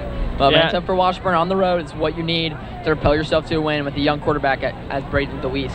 But the Indians, if they can stop them here, they can definitely capture momentum in this one. As Most they have a certainly. chance to take the lead. And, yep. Taking the lead for Washburn would be awesome for them. But taking the lead for Manhattan would also be great because they have been trailing most of this game until they made that second touchdown to tie it back up 14-7.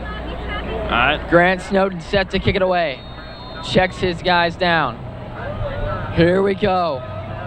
And he'll boot it away, and second half here at Bishop Stadium is going to be underway. And Washburn's going to try to return it. And he gets some yardage. Does not make it to the 25-yard line. Looks like he's about to the 20. It looks like maybe 22. Yeah, that was pretty well defended there by the Indian special teams. Yeah, it was great. Snowden kicked it very high. A sky kick, so it would drop down and give Manhattan time to run down there and make a tackle. Great kickoff defense right there for Manhattan. Let's see what type of energy the Indians defense is going to be playing with here. Thing to watch in the second half is pressure on the quarterback. Vikander's been blitzing a lot. Looks like he does it again. And they give it to Adams up the middle, and he makes a good couple plays. Adams down the sideline. Colby Kleinman's the only one there to stop him. And he's taken down. What a run to start that second half of Washburn. Yeah. Wow. McKinnis Adams there, he made a couple guys miss, and he ran up the field for a big gain there. That's going to set Washburn up in Manhattan's territory at around the 35-yard line. Now they're on Manhattan's 39, and that was a huge play. McKinnis Adams having himself a game tonight, and he's putting pressure on Manhattan to step up their defense. Here's the give to Adams. He'll get another good run right up the middle, and he almost stayed on his feet to score that touchdown, but he did not. He's tripped up. Yeah, there's another powerful run by McKinnis Adams. In the first half, he was showing signs of this, but in the second half, he looks like he's fresh and ready to go for the second half. He's been chewing up the ground. Man, Washburn, we thought they were going to come out firing in the second half, but they sure did not. They came out firing on the run. And McKintis is putting on the Jets here. Here's Adams. And he's wrapped up by Talik Houston in the backfield. A loss of a loss of 2 on the play. Yeah, this time the Indians defense was there to meet him, and he lost 2 yards on that play. And McKintis Adams, those last 2 plays, starting to fire on Washburn's sideline and in their offensive huddle. This is going to be a great second half for him. He's already had a great game. Yeah, this is a good chance for Manhattan's defense as McKinnis Adams is off the field right now. Looks like they have one of their passing backs, J.C. Heim, in the backfield with DeWeese. They're going to pass it. DeWeese field pressure. What a pass. Almost intercepted by Zach Hershey, number 4. Yeah, he was throwing the run there, and the receiver was just not ready to catch the ball. It looks like it hit him in the hands. He just did not be able to bring it down. Yeah. And that was almost dangerous right there for Washburn as that ball tipped up, and the Indians defender was really close to picking that off. They brought in J.C. Heim to bring some pressure, but didn't really work as he just blocked for him. But DeWeese still feeling a lot of pressure, as you can tell by that forced throw between 2 defenders and almost intercepted. This is going to bring up a huge 3rd and 12 for both teams here. DeWeese in shotgun. Heim to his right. He'll give. And Heim is still on his feet, and he's pushing him forward, but he will be stopped because of forward motion right there. Pretty solid gain for Heim, but it looks like it might be about 4th and I think 6th. Yeah, that was kind of an interesting play call there as they had 12 yards to go. Looks like they're going to go for it if they just were trying to shorten the distance of that 4th down attempt. And they are going for it here on 4th down in Manhattan territory from Manhattan's 20-yard line. I don't know out here in Bishop Stadium. I don't know how good their kicker is, but this should be field goal range. Oh, almost got someone to jump. Get him to jump there. DeWeese, calling audible, goes back to shotgun. 6 seconds to snap. It is rocking here in Bishop Stadium. Feeling the pressure. DeWeese is going to be sacked. Well, huge play there by the Indians defense as they sack him on 4th and 6, and they're going to take over possession. at around their own 27-yard line. What an electric sack right there for the Indians. They brought the pressure. DeWeese tried to audible out of it, but that was not enough for the rushing blue jerseys. Now, a interesting development on that play is McKinnis Adams was not on the field for those last 3 plays after he hit the ground hard on the first down attempt. Hopefully, that is a good point. He's all right. It looks like he is on the sideline walking around. Maybe he was taking a break. We shall see in this next drive. But Manhattan High coming out from their own. It looks like 23. They'll give it to Vinny. I think that might have been Joe Hall, actually. Yeah, that was a pretty good rush. Run right there. I think that is Joe Hall's first carry of the night, and it's a good one. Again, a 6 right there by Joe Hall. It'll be 2nd and 4 from Manhattan's own 29-yard line. This drive already looking good after that big game of Joe Hall. Yeah, 6-yard gains, those will get it done for you on first down. Sets up a second and very manageable. Manhattan High looking for something here. Trying to retake the lead. They fake the jet. Keenan Shart's up the middle, and he's swallowed by the defensive lineman. Yeah, he definitely got met there. Might have gained a couple feet or lost a couple feet, but he did not go anywhere on that play. Paxton Bettis, number 63, coming off the edge and drilling Keenan Shart's, wrapping up and throwing him into the ground. That's a great stop right there for Washburn. Yeah, this is 3rd and 4. Yeah, if Washburn's defense gets stop here, we're going to have to see what the Indians are going to do if they go for on the 4th down or not. But first, you got the 3rd down play. They got 3 guys at the top of the key.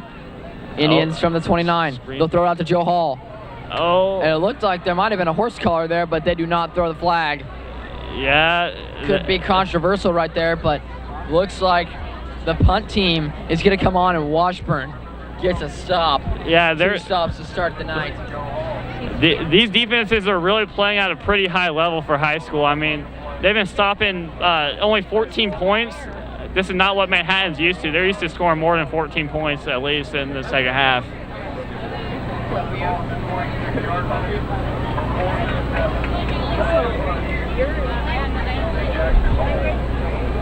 Beautiful snap right there. Bowles is going to boot this one away. Looks like it could go far. Ball's out.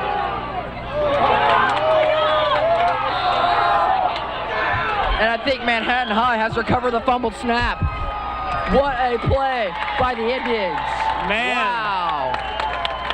On that punt, a lot of people look like they had the ball there, but Manhattan at the end ends up with getting the ball, and this is a huge momentum shift to the Indians. Now remember, in the first half, Colby Kleiman did the same thing, and Washburn did not make of it. But I think Manhattan High has so much momentum right now that they are about to get the touchdown. Yeah. This is going to be a great start to their drive. Beautiful field position in that crazy turn of events. From Washburn's 23-yard line, Manhattan High, 1st and 10. Keenan Sharts looks left, fires to Joe Hall. That pass was low. Brought down. Not a great pass there on that screen, as that pass was too low, and Joe Hall had to go to his knees to catch it. And high school, if your knees touch the ground, you're down. You can't advance the ball. Definitely a low pass right there. It'll still be at the 23 because Joe Hall was down, like Adam just said. 2nd and 10 in Washburn territory. 3 yards from the red zone. Big drive right here. They need points. Manhattan High has been looking for this momentum the whole time. Sharts in shotgun. Hill motion. Joe Hall on the motion. Fake jet. Sharts carries again. Ooh. And he is wrapped up and taken down. The Washburn defense has really been aggressive here. They've been getting to the backfield very quickly on a lot of these plays here. And Ty Weber, what a tackle. He's a linebacker. Blitzing right up through that gap and tackling Sharts. What a defensive play that was. Yeah, it's going to set up a 3rd and 12 here for the Indians. Washburn rules 25-yard line. There's about 6:30 left in the 3rd quarter. Crazy sort of advance on a fumbled punt, and now they're sitting at 3rd and 12 when it could have been 1st down in the red zone. We'll see how they handle this as Sharts lines up in shotgun. Kyler Hahn on the ball. Joe Hall off. Jackson Bowles off. Here we go. They'll fake the give, throw it over the top, and it's tipped. He was there, but it was tipped and knocked to the ground. And Manhattan High might be forced to take 3 right here. This is going to be a pretty long field goal attempt. This is not a gimme if they do go for a field goal. And Grant Snowden, number 15, Manhattan High's kicker, has just walked onto the field for a chance at a 3-point play here. This is looking to be like a 43-yard field goal. 42 yards.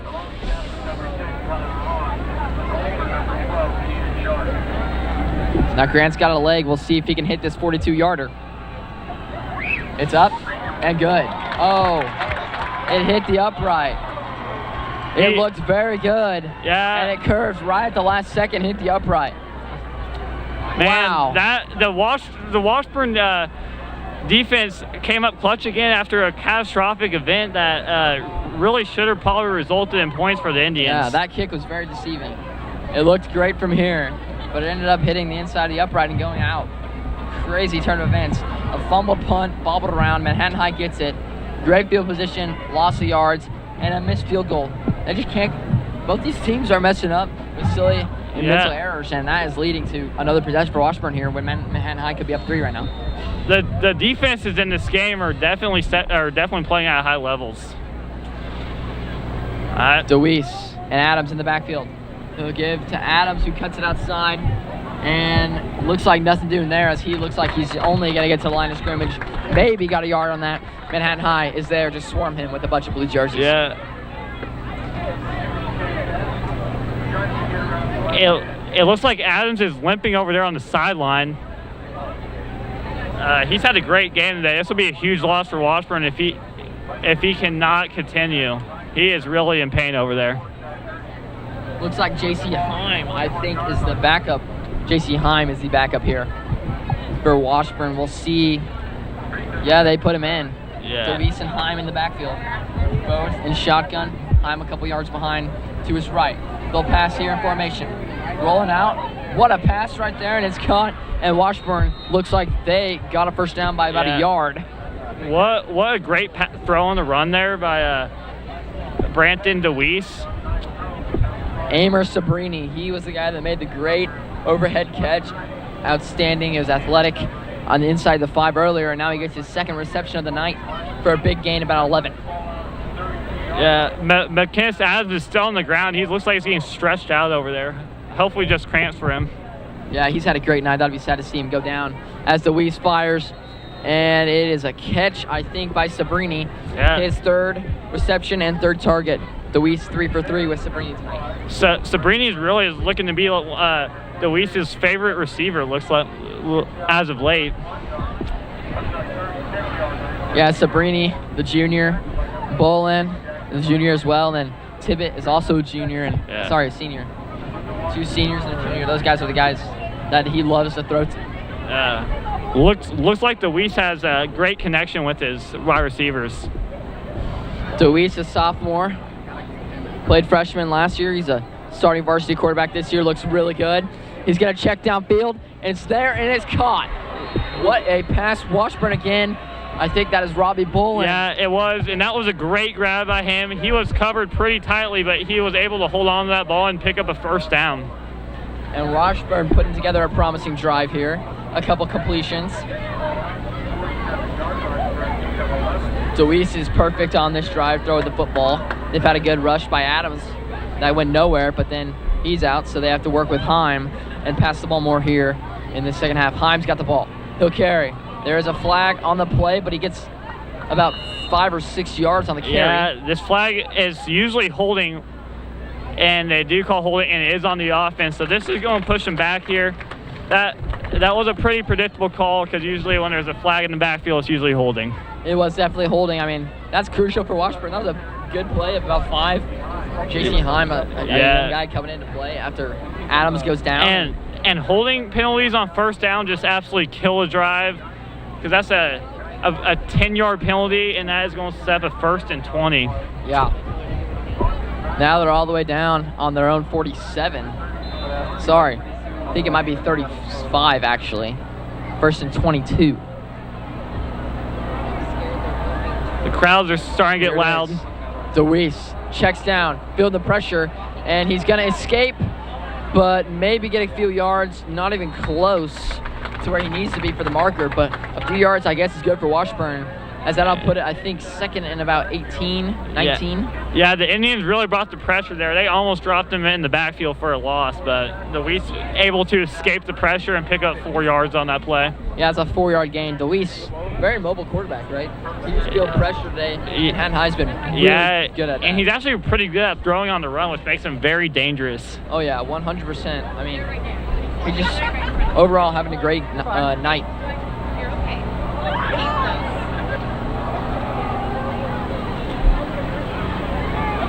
Deweese hits, I think that is Titan Osborne. He is also a sophomore. Yeah, that was a screenplay. Manhattan had it snuffed out. That did not go anywhere for Washburn.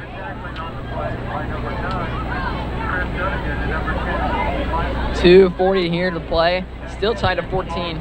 This third quarter has been very interesting defensive-wise, but offense is just shooting themselves on the foot. And 3rd and 16, Washburn from their own 41 needs to get to Manhattan's 43, I think. Yep.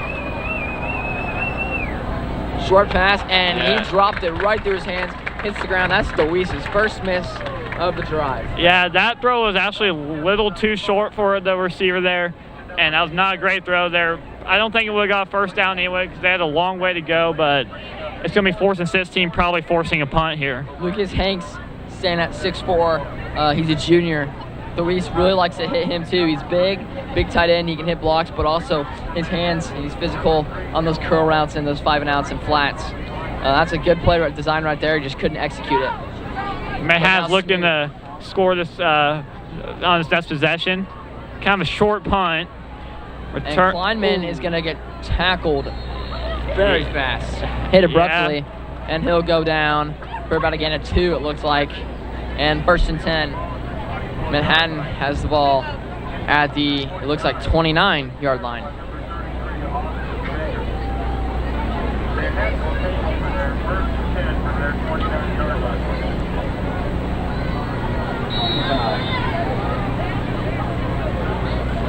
First and 10 from their own 29. Sharts and Vinny Smith in the backfield. Sharts calls for it. He pulls it. Oh, there's a flag. Intentional grounding. That is, I mean, he's going to take a sack anyway, so it's probably about the same consequence on that loss of down and the loss of some yards there on the first down play. Oh, yeah. 2 minutes and 6 seconds here in the third quarter, as it is still 14-14. I think that was holding against the offense. I thought it would be intentional grounding, but there were eligible receivers on the play, and he was throwing. So now, that is even worse than what we thought it was. Yeah, that holding is just like what Washburn on their last drive. Holding on first down is just kill drives, as you have to go 20 yards to get a first down, and that's very difficult to do.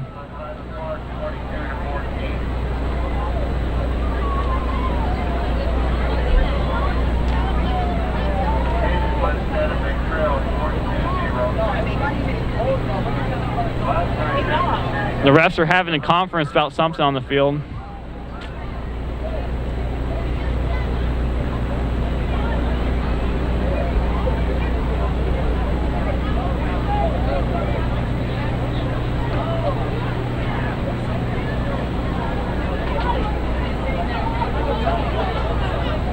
The call on the field was a holding on the Indians, but the refs... I'm confused of what is going on here. And there is a flag and then a second flag. Ball still is at the 29. They do not know what is going on. I think it might be sportsmanlike or something. And it looks like they've just moved the down counter back up to the 29-yard line.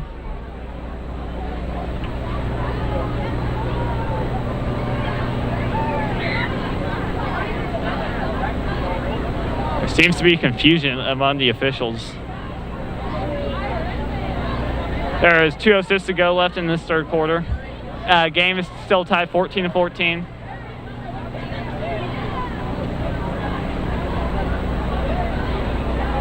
There's some confusion on the field or something. They're talking to Washburn's coach. Looks like he just accepted something or declined it. We will see what happens here.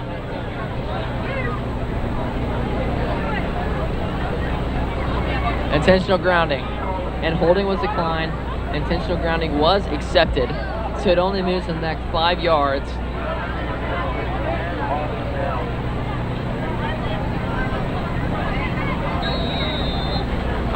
So after the intentional grounding, it's going to be second down here for the Indians. 2nd and 20. This is 2nd and 21.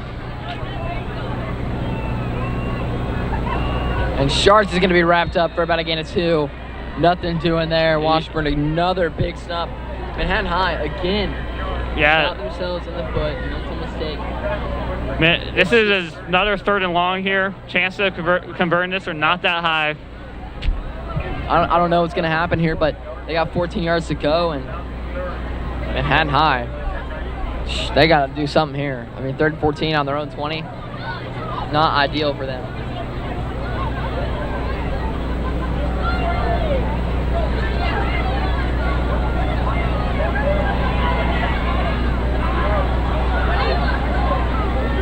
Here they go. Sharts in the shotgun. Motions the man over. There's a flag, maybe it looks like. Looks like it might be on the Indians. Washburn says it's on the Indians. Delay of game is what it was. That's going to push the Indians back even farther on an already long 3rd down attempt. This is going to be very long here. So now sitting at a 3rd and 19. Indians just got pushed back way farther. 3rd and 24. Pardon me, that was... Yeah, there's back farther. Around 1 minute and 10 seconds remaining in this 3rd quarter.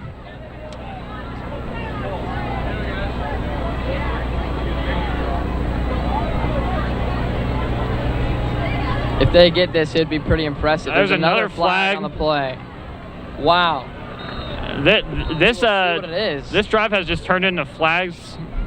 Flags been coming out on around every play for a while here.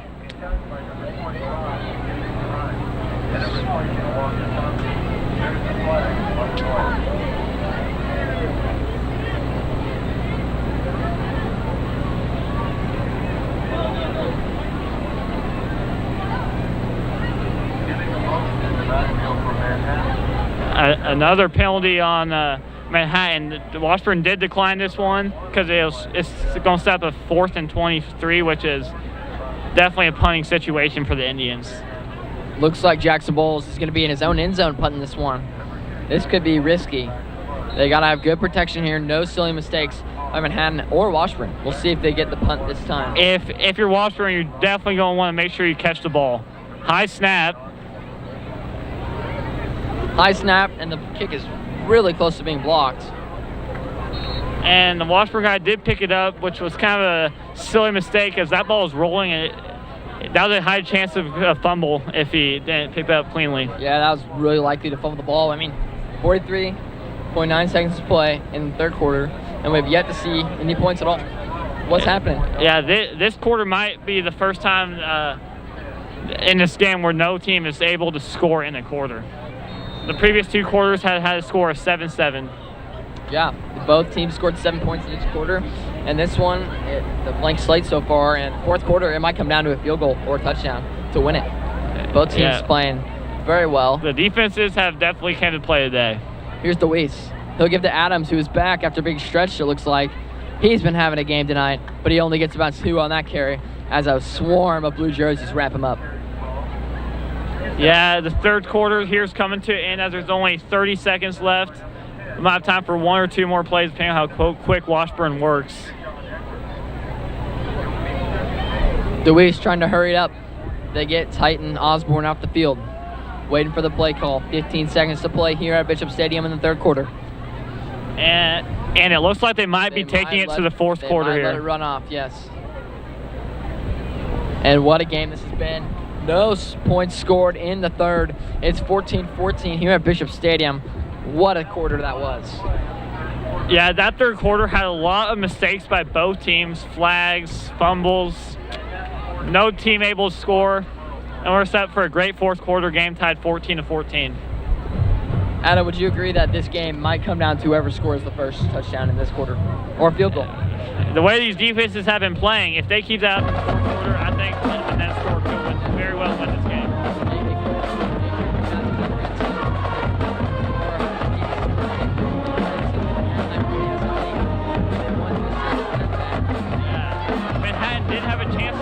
that a 43-yard field goal on that fumble spot by Washburn, but it was knocked off the uprights and it was no good. Yeah, if he would have hit that field goal, this game would be different. It would be 17-14 in the fourth quarter here. And I don't know. You never know what would have happened if he would have made that field goal, but still. Yeah. This has been a very unique game so far. 7-7 in the first 2 quarters. And it's 0-0 in this first one in the second half. Yep, we're in store for a great fourth quarter here. Hopefully Manhattan's defense on 2nd and 8. I think Washburn has it on their own 46-yard line, as there's going to be 12 minutes on the clock for the start of this fourth quarter. Manhattan High is ready to go.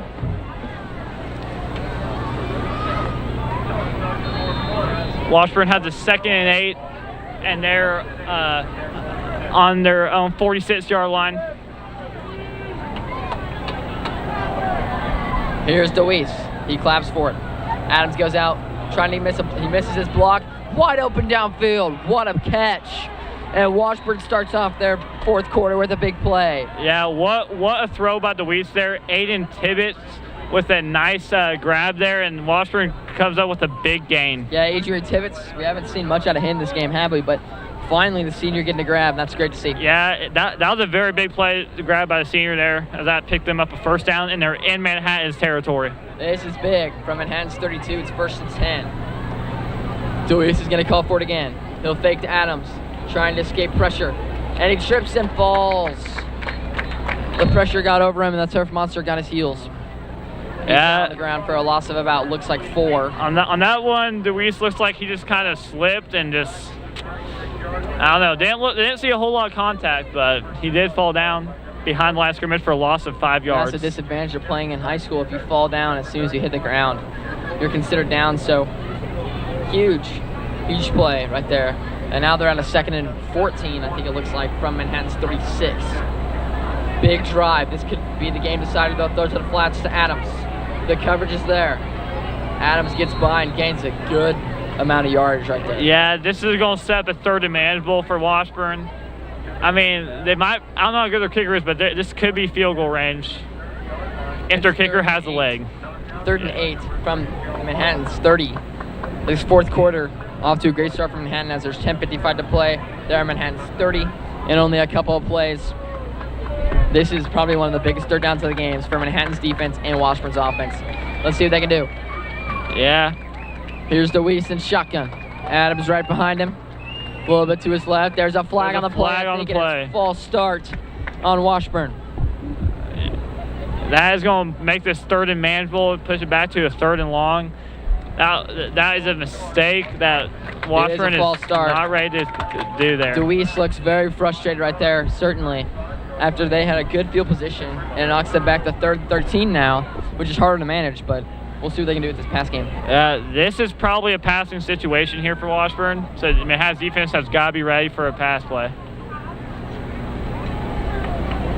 They have 2 receivers on, a tight end off, and Sabrini's set in motion.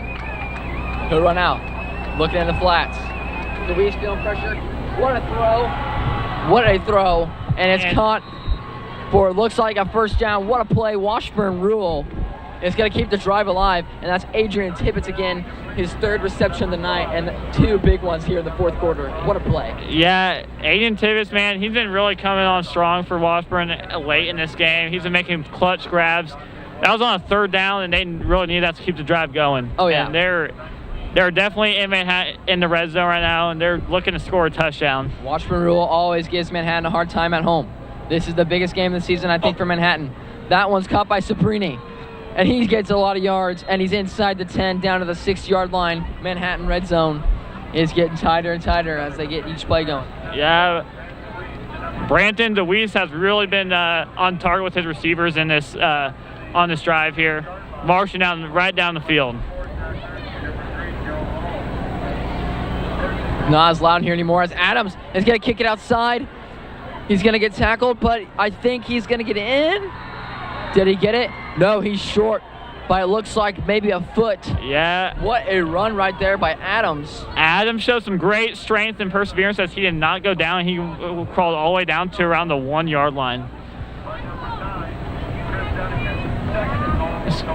Second goal from the 1 with 9:50 left to go. DeWeese gonna take it. And QB. Looks like he's gonna get in for a touchdown. What a play by the quarterback. Branton DeWeese, one of the most clutch plays in this fourth quarter by the young sophomore quarterback, putting his team on his back on that drive and really throwing the ball and rushing in for a touchdown right there. Yeah, Branton DeWeese has really been showing some leadership in this football game. 100%. It's great to see the young sophomore quarterback show leadership on the road in one of the toughest places to play in the Centennial League Conference. I mean, right now, Manhattan High, no momentum at all, and Washburn puts through the PAT, and they're up 7, 21-14. Yeah, Manhattan's offense is definitely going to step it up to tie this game back up, as they do not want to punt the ball and give Washburn's offense another chance to go up 2 scores here in the fourth quarter.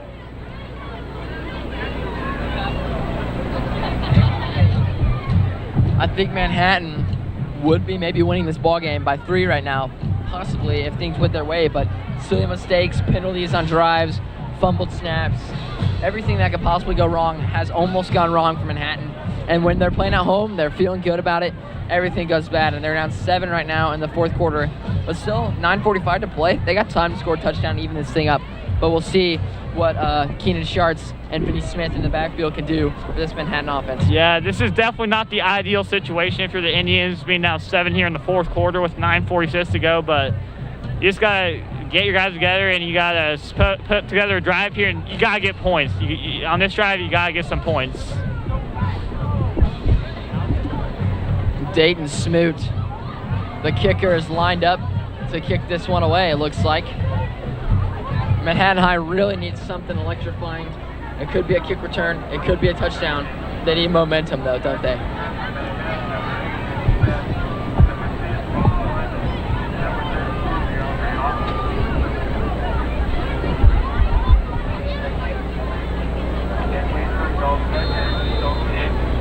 Dayton Smoot runs up, and he's going to boot that one away down the field. And it went out of bounds, and there's a flag on the play. That's going to set Manhattan up for a very good field position as that kick went out of bounds. 100%. That was not a good kick there, but Manhattan got to take advantage of this. It gives Manhattan great field position. It went out around the 30, so I think 10 or 15 yards from there.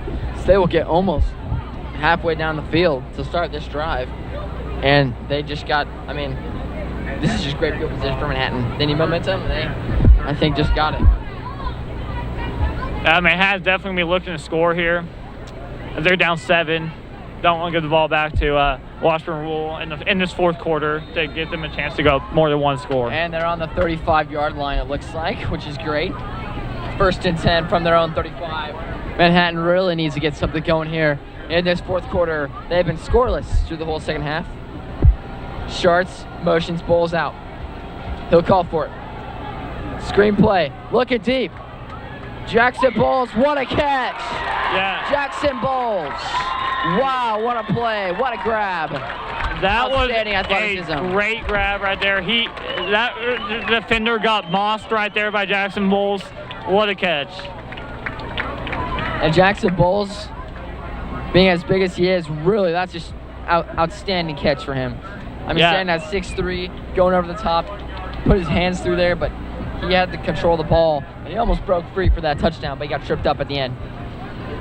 Schartz motions Bowles again. After making that grab, they'll give it to Vinny Smith. He'll cut back. Still on his feet, and finally ripped down. It looked like another horse collar, but they're not going to call it. That was a great response there by the Washburn defense after giving up a big strike through the air to Jackson Bowles. It's going to be no gain right there. Manhattan High will stay here as it's 2nd and 10 from Washburn's 34. So they went from the 35 to the 34 in 1 play and 2 plays in. They're getting close to that red zone already. This is a good drive for Manhattan High. They're putting together a show. Keenan Schartz back about 5 yards in the shotgun. Vinny Smith to his left. He'll look left. He's going to fire. It's Joe Hall. That makes the play's going grab. to be near for good for a first down. Looks like a yard short. So it's going to step at 3rd and 1 here. I think 3rd and 1 is what Manhattan wants. They got a good back. I think that can push it through. I think they just run up the middle here and get punched through for a first down, maybe more. Vinny Smith is a very strong running back. He could potentially break one loose for a touchdown here. Let's see what he does here. I think he might. We'll see. Fry out right, Hall out left. Motion Bulls. Here he goes. They'll give it to Vinny Smith. He'll cut it up inside and tries to push his way forward. Looks like by the spot he did not quite get it. It looks like he might be a couple inches short. We'll see.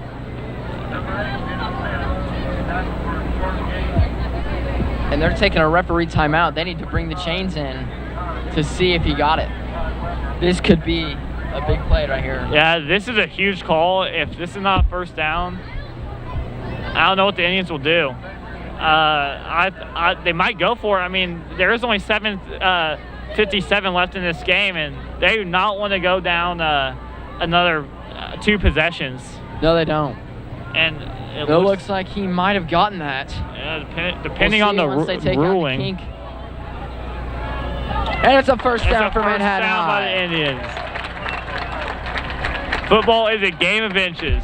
And it proves it there. It is a game of inches. That is true. It comes down to those final inches in those plays.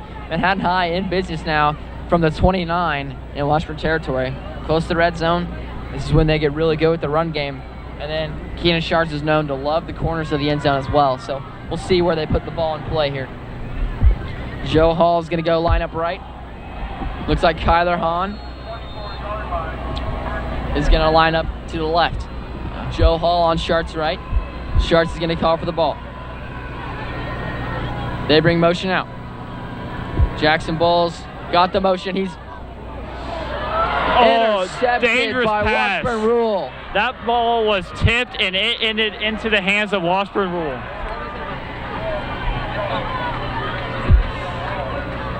Yeah, that was unfortunate for the Indians. That ball was tipped around and it fell right into the Washburn defender's hands for an interception right when the Indians were about in the red zone about to score a touchdown. That is a devastating play. Yeah, Ian Sharts threw it behind him, tipped back behind, an outstanding grab. That's the wide receiver right there, actually. I think that's Robbie Bolin playing some defense as well. And just his hands come in handy. Yeah. As a cornerback as well. And that's a great grab. The Indians defense is definitely going to need to step it up here as there's 7:40 left in this 4th quarter, and Washburn is up 7. DeWeese is feeling it, though. We'll see how they come out here, and he's pushing forward still, but they finally bring him down. Wow. That was looks like a gain of 2 on that run. That was a long run right there, but he only got about 2 yards. So much effort for not very much, but it's just been an intense defensive game for Washburn in the second half. How about it? Yeah, they've been really playing good. This game has been a really high-level played game. There's been very good efforts by both sides here. I think Manhattan's defense has played well and gotten stops that they needed, but their offense has just turned the ball over 3 times this evening, and that pick in the second half just so crucial. They're down in the red zone and you throw a pick, it's just not what you want. So now they got to make up for it on defense. In the backfield, Adams going to be swallowed by Kaylani Patterson, number 99, on Manhattan's tough defense. They'll get about a whole yard right there, and I think it's going to be 3rd and 7 here on Washburn's 10-yard line. Kaylani Patterson's a big 6'1", 300-pounder who was stepped in on that tackle. Big play on defense. Manhattan High trying to get good field position after they punt here, maybe. If they get a stop, they might punt. We'll see what happens. 6 minutes and 20 seconds to play. Washburn up 7 still. DeWeese trying to escape pressure. Joe Hall looked like a hold. Did he get the first down? He got the first down, and there's no flag, so that's going to mark. Brenton DeWeese feeling it tonight, rushing and throwing. What a game he's having. That was on a 3rd and 7. The Manhattan defense had a chance to get off the field, get the ball back to the offense, but DeWeese runs it for a first down. What a play by DeWeese. DeWeese has some wheels. He is very good. He hasn't escaped pressure as much today as he's been sacked 3 times, but the pressure from Manhattan High is so good that they leave open space downfield, and he takes advantage of that with his wheels. DeWeese will give to Adams, and he's tackled in the backfield. Oh, what a hit. Yeah, Adams in the second half has in this fourth quarter has not really been going that far on his runs. He's been kind of getting at the line of scrimmage. Manhattan's defense has definitely been making adjustments. Talik Houston and EJ Whitfield. Talik Houston got the tackle, EJ Whitfield with the assist there. And that's a big loss. They were just down at the 10, and now they're right back there. First, second, and 18 chance here from their own 10-yard line. It's getting loud in here, students chanting. This is a great atmosphere to be here with 5:35 to play in the fourth. Yep. It all comes down to this drive right here for Washburn. If they can score a touchdown or field goal, they put Manhattan High away. And what a run. That was a good run to set up a third and manageable there by Washburn. J.C. Heim. He's had a great game. He's a passing back, but they've been using him to run a couple times, and right there, just right up the gut. Yeah. Big gain. It's just, that was crucial right there. I think it was getting 12, so it'd be 36 from the 22 in Washburn territory. This is a good, I'm pretty sure Manhattan has 3rd and 6 on the last first down Washburn converted. They definitely want to get them off the field. They definitely want to get the offense on the field here. Yes, Manhattan High definitely trying to get a pick 6 or something here. Another flag. Is it going to be a false start? We shall see. It is a false start on Washburn rule. Yeah, that is a big flag here late in the game. Now it's going to be 3rd and 11 from their 17-yard line. Yeah, it's going to be 3rd and long here. This is probably a passing situation here for Washburn. Do you think they go pass, put them downfield, DeWeese run up the middle or something, try to get some good yards, or do you think they just take a shot? I think they're probably going to go for like a quick pass, try to get the first down, and continue to take time off this clock, which is at 4:40 right now. They're milking it. It's at 4:40. They're up 7. Looks like we have a timeout. Looks like timeout. Was it Manhattan High or Washburn? Washburn rule caused their timeout, the first one of the half, and they're up 7 with 4:38 seconds to play. Yeah. Here at Bishop Stadium, 3rd and 11 from their own 17. This is probably the biggest play of the game right here. This is a 3rd and 11 for both teams. It's a crucial down. Manhattan trying to get their offense back onto the field, and Washburn trying to keep their offense on the field and take more this time, which they currently hold a 7-point lead over the Indians. 100%. This is the most crucial point of any ball game is when it's 3rd down 11 and under 5 minutes to play, and you're down 7. You have to get a stop. You need to dig deep for that energy and get a stop, and then drive down and score a touchdown, tie the ball game, and maybe send it to OT. I think it is definitely possible, but Manhattan High really has to dig deep here on defense. Keep DeWeese contained in the pocket and don't allow anything deep. If they make an athletic catch, that's how it goes, but Manhattan High need to stop big time right here if they want to win this ball game. And Manhattan wants to make sure they don't commit any mental mistakes here. No personal fouls, that would give them a first down. Yeah, that's huge in this game. They've made a lot of mental mistakes and personal fouls and things like that that just haven't gone their way or that they've done. They really need to stop. DeWeese motions. It's Sabrini, one of his locked receivers. He looks in the flats. He's feeling pressure. He's going to escape, and he's going to be tackled. Yeah. That was well defended by the Indians defense, forcing a short gain for DeWeese, and this is going to set up a 4th down, which looks like a punt situation. Nothing doing right there.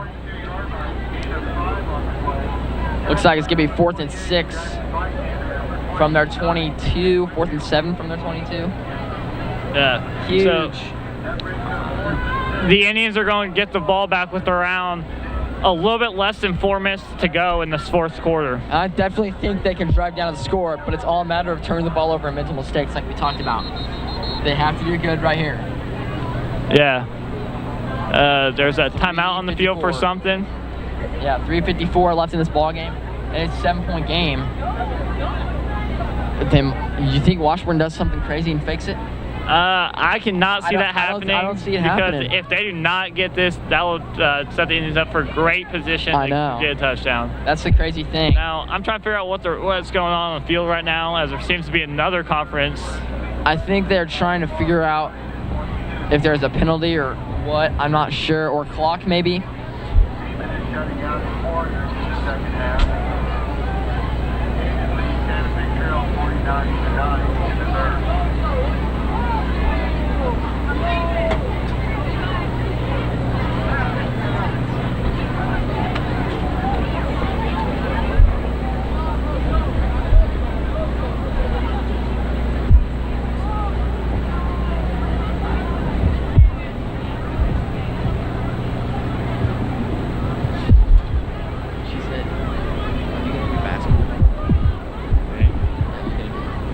maybe. She said we get that. It's like a dream. So this conference going on, I think they figured it out. They just said 4th and 6. They were just talking about something. We have no clue what it was, but still 4th and 6 from the 22. They're punting anyways. If they do something crazy here and don't get it, it could be a game deciding, but they should boot it as far as they can away. Yeah. Clock running. They're going to take as much time as possible, I think, before he snaps the ball. And they hike it with around 5 seconds to go. And that's a pretty solid punt. They let it go as it bounced backwards. Almost hit a Manhattan Indian, Joe Hall there. And Manhattan's going to come out with 3:27 to play. Down 7 in the fourth quarter. They're definitely looking for a touchdown here. Definitely. On their own 39, they got to get something going. Yeah. If they don't get a touchdown, the ball game could be over. Yeah. You got to make sure you have those timeouts, which they do. But it's going to be interesting. They have 3 timeouts. Washburn with 2. We'll see what Manhattan High can do here as they're huddled up. The time is not too big of a factor yet, as there's plenty of time left in this one. With Keenan Schartz at quarterback, anything I think can happen, especially Vinny Smith as well. Schartz motions pull. Sorry, that's Joe Hall. Joe Hall's going to get it on the keeper. And there's a flag on the play. Joe Hall's still running. And he'll finally be taken down after forward motion stops with the whistle. Yeah, that jet sweep really wasn't going anywhere. We'll see what the flag was about on that play. And number 29, Wyatt Conklin.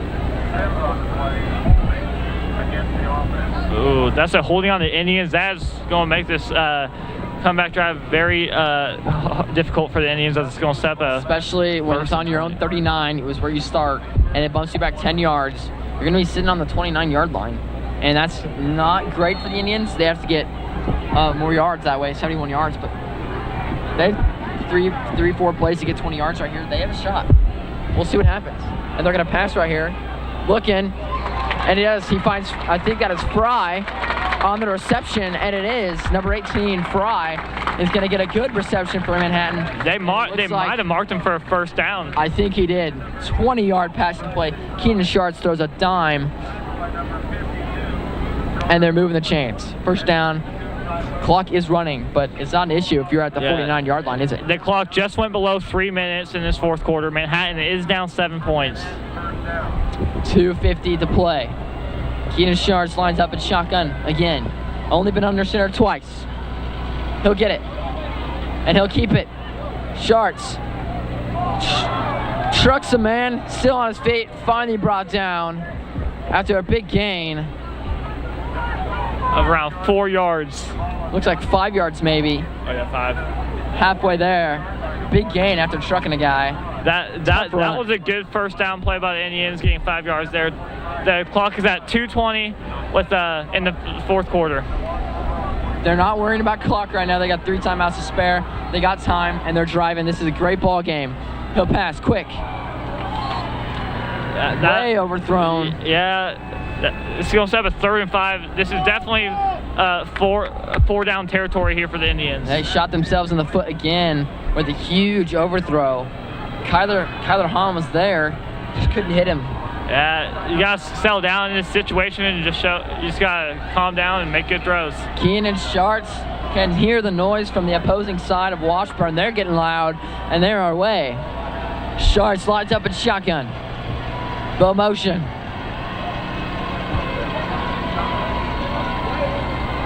He rolls out, feeling pressure. And intercepted. That is by Washburn Rule. Washburn brought the pressure, and 159. Keenan just chucked the ball up in the air, and it was intercepted. And the Washburn crowd is getting loud. And Keenan just made a silly mistake. When you're getting hit, you never chuck a ball up in the air. You can take a sack. You have 3 timeouts. He just needs to know the situation. But that right there, all they have to do, Washburn, is get a first down. This is going to make the game extremely difficult for the Indians to have a chance at winning this. They're going to have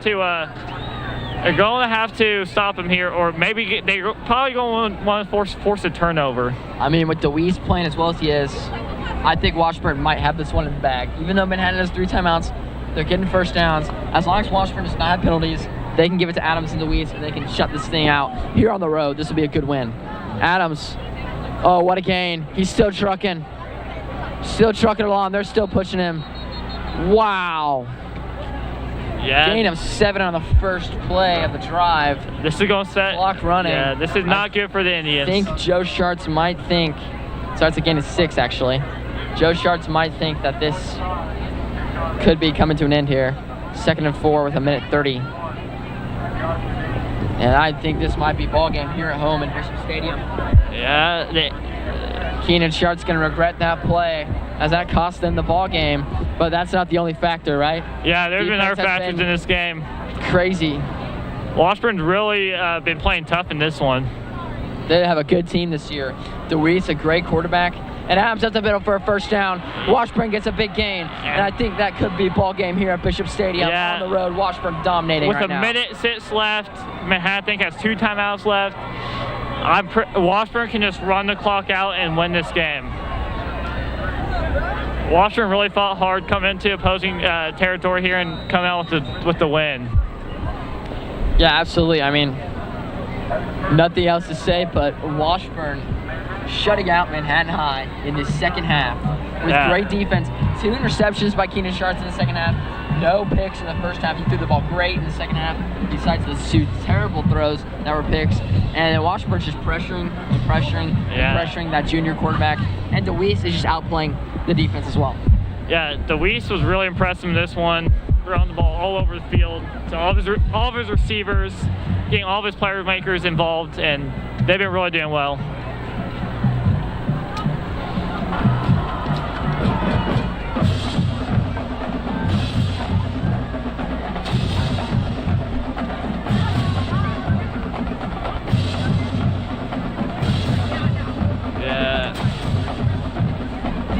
Is there a mathematical way that Manhattan can win this game?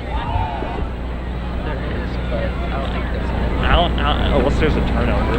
If Manhattan High can maybe force a fumble or a pick or something, I don't think Washburn throws. There's got to be a fumble or a sack, penalties, something crazy. They really have to figure it out. They have 1:05, 2 timeouts left. Washburn up 7. They'll give it to Adams again, and he gets some yardage. Man, kind of got stuffed after a gain of 1. It looks like Manhattan did use a timeout. Exactly 1 minute to go. And once it gets under a minute and Washburn has 2 more downs to go, I don't really know what to say. I think Washburn just came in and was the better football team, weren't they? Yeah, today they're definitely playing better. I mean, DeWeese was really playing at a high level today. Did he say he's only a sophomore? Yeah, he is a sophomore. He definitely has a bright future ahead of him. He's making good throws on the run. Yeah, he's been playing pretty impressive in this one today. Yeah, definitely. Brenton, I think if we could choose a player of the game, who would it be for Washburn? I would go with Branton DeWeese. DeWeese. He showed great leadership. He scrambled good. He was doing a great job in this one.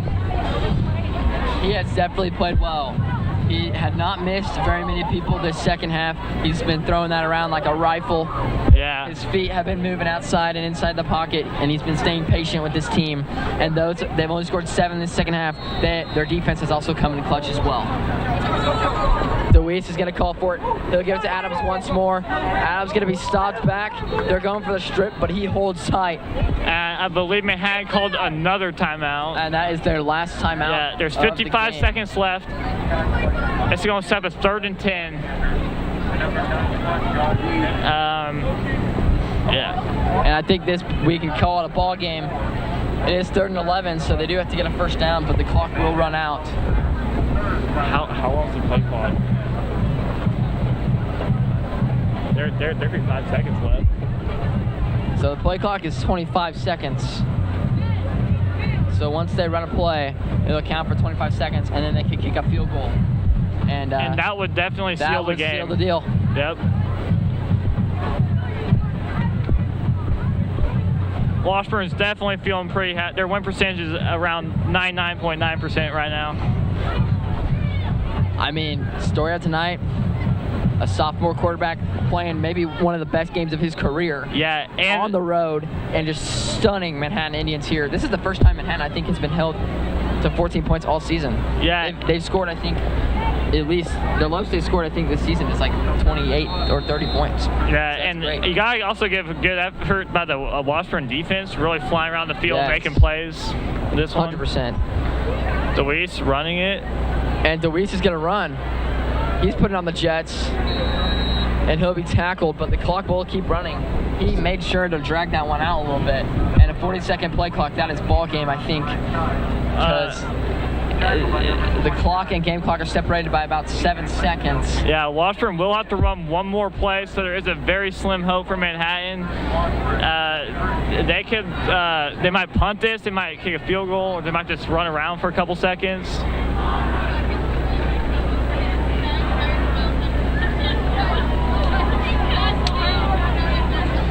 And Branton Deweese has just led his team on offense to a great win. This has been a very fun game, and they're passing it. He's just going to run out the clock. Deweese trying to stay alive. 2 seconds to play. He's They have not one quite shot going here, to run off probably. the clock. There's 2 seconds left, and Manhattan has one chance to get into the end zone. We could be seeing a Hail Mary here.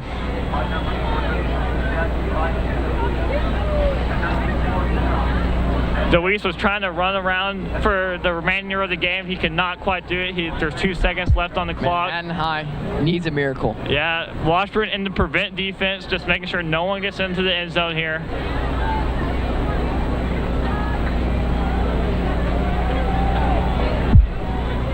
Does Keenan Sharks have the arm to get it down there, or are they just going to run it?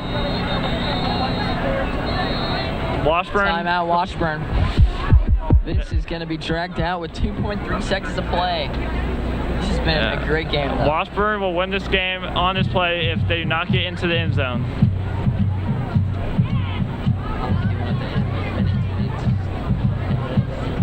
I don't want to talk about this game. I think our post game is like 1 minute or 2 minutes.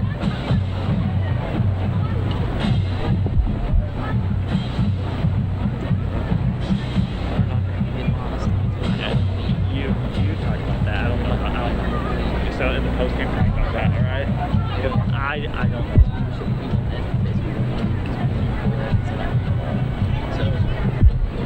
Because I don't know a lot about the league and stuff. All right, that timeout is finished, and Washburn has a lot of people back deep, obviously, because Manhattan High has a lot of ground to cover. In just 2.3 seconds. It is going to be hard to do this if you're Manhattan High. I mean, you got to get 68 yards Yeah, in the end zone. this is their one chance right here. Let's see what they draw up. And miracles do happen, but we'll see if one happens here. Here they come. Sharks. He's going to take it. Calls for it. Here they go. And they'll just throw a quick screen. Double pass. And it's intercepted. Yeah. And that's the ball game. Washburn Rule has just upset Manhattan High on the road. What a ball game. They win 21-14. Manhattan ran a flea flicker there. And it was a pretty good pass, just right to the Washburn guy. And it wasn't far enough anyway, so Manhattan's going to fall here. This is going to be they suffer their first loss of the season. And I mean, just absolutely crazy.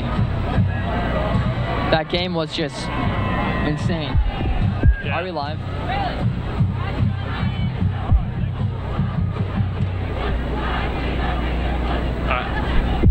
Well, that was a rough one for Manhattan High at the end. They were held scoreless in the second half, and Washburn scored 7 and a 21-14 upset on the road here at Bishop Stadium. Adam Wallenberg and Cooper Sturm back here for the post-game show after that game. Adam, what was the story? The story of the game was honestly Washburn's QB, Brenton DeWeese. He was really leading this team. Just a sophomore, throwing the ball all over the field, making plays when plays have to be made. And Washburn's defense actually came to play today. They only held Manhattan to 14 points, which is the lowest of the season.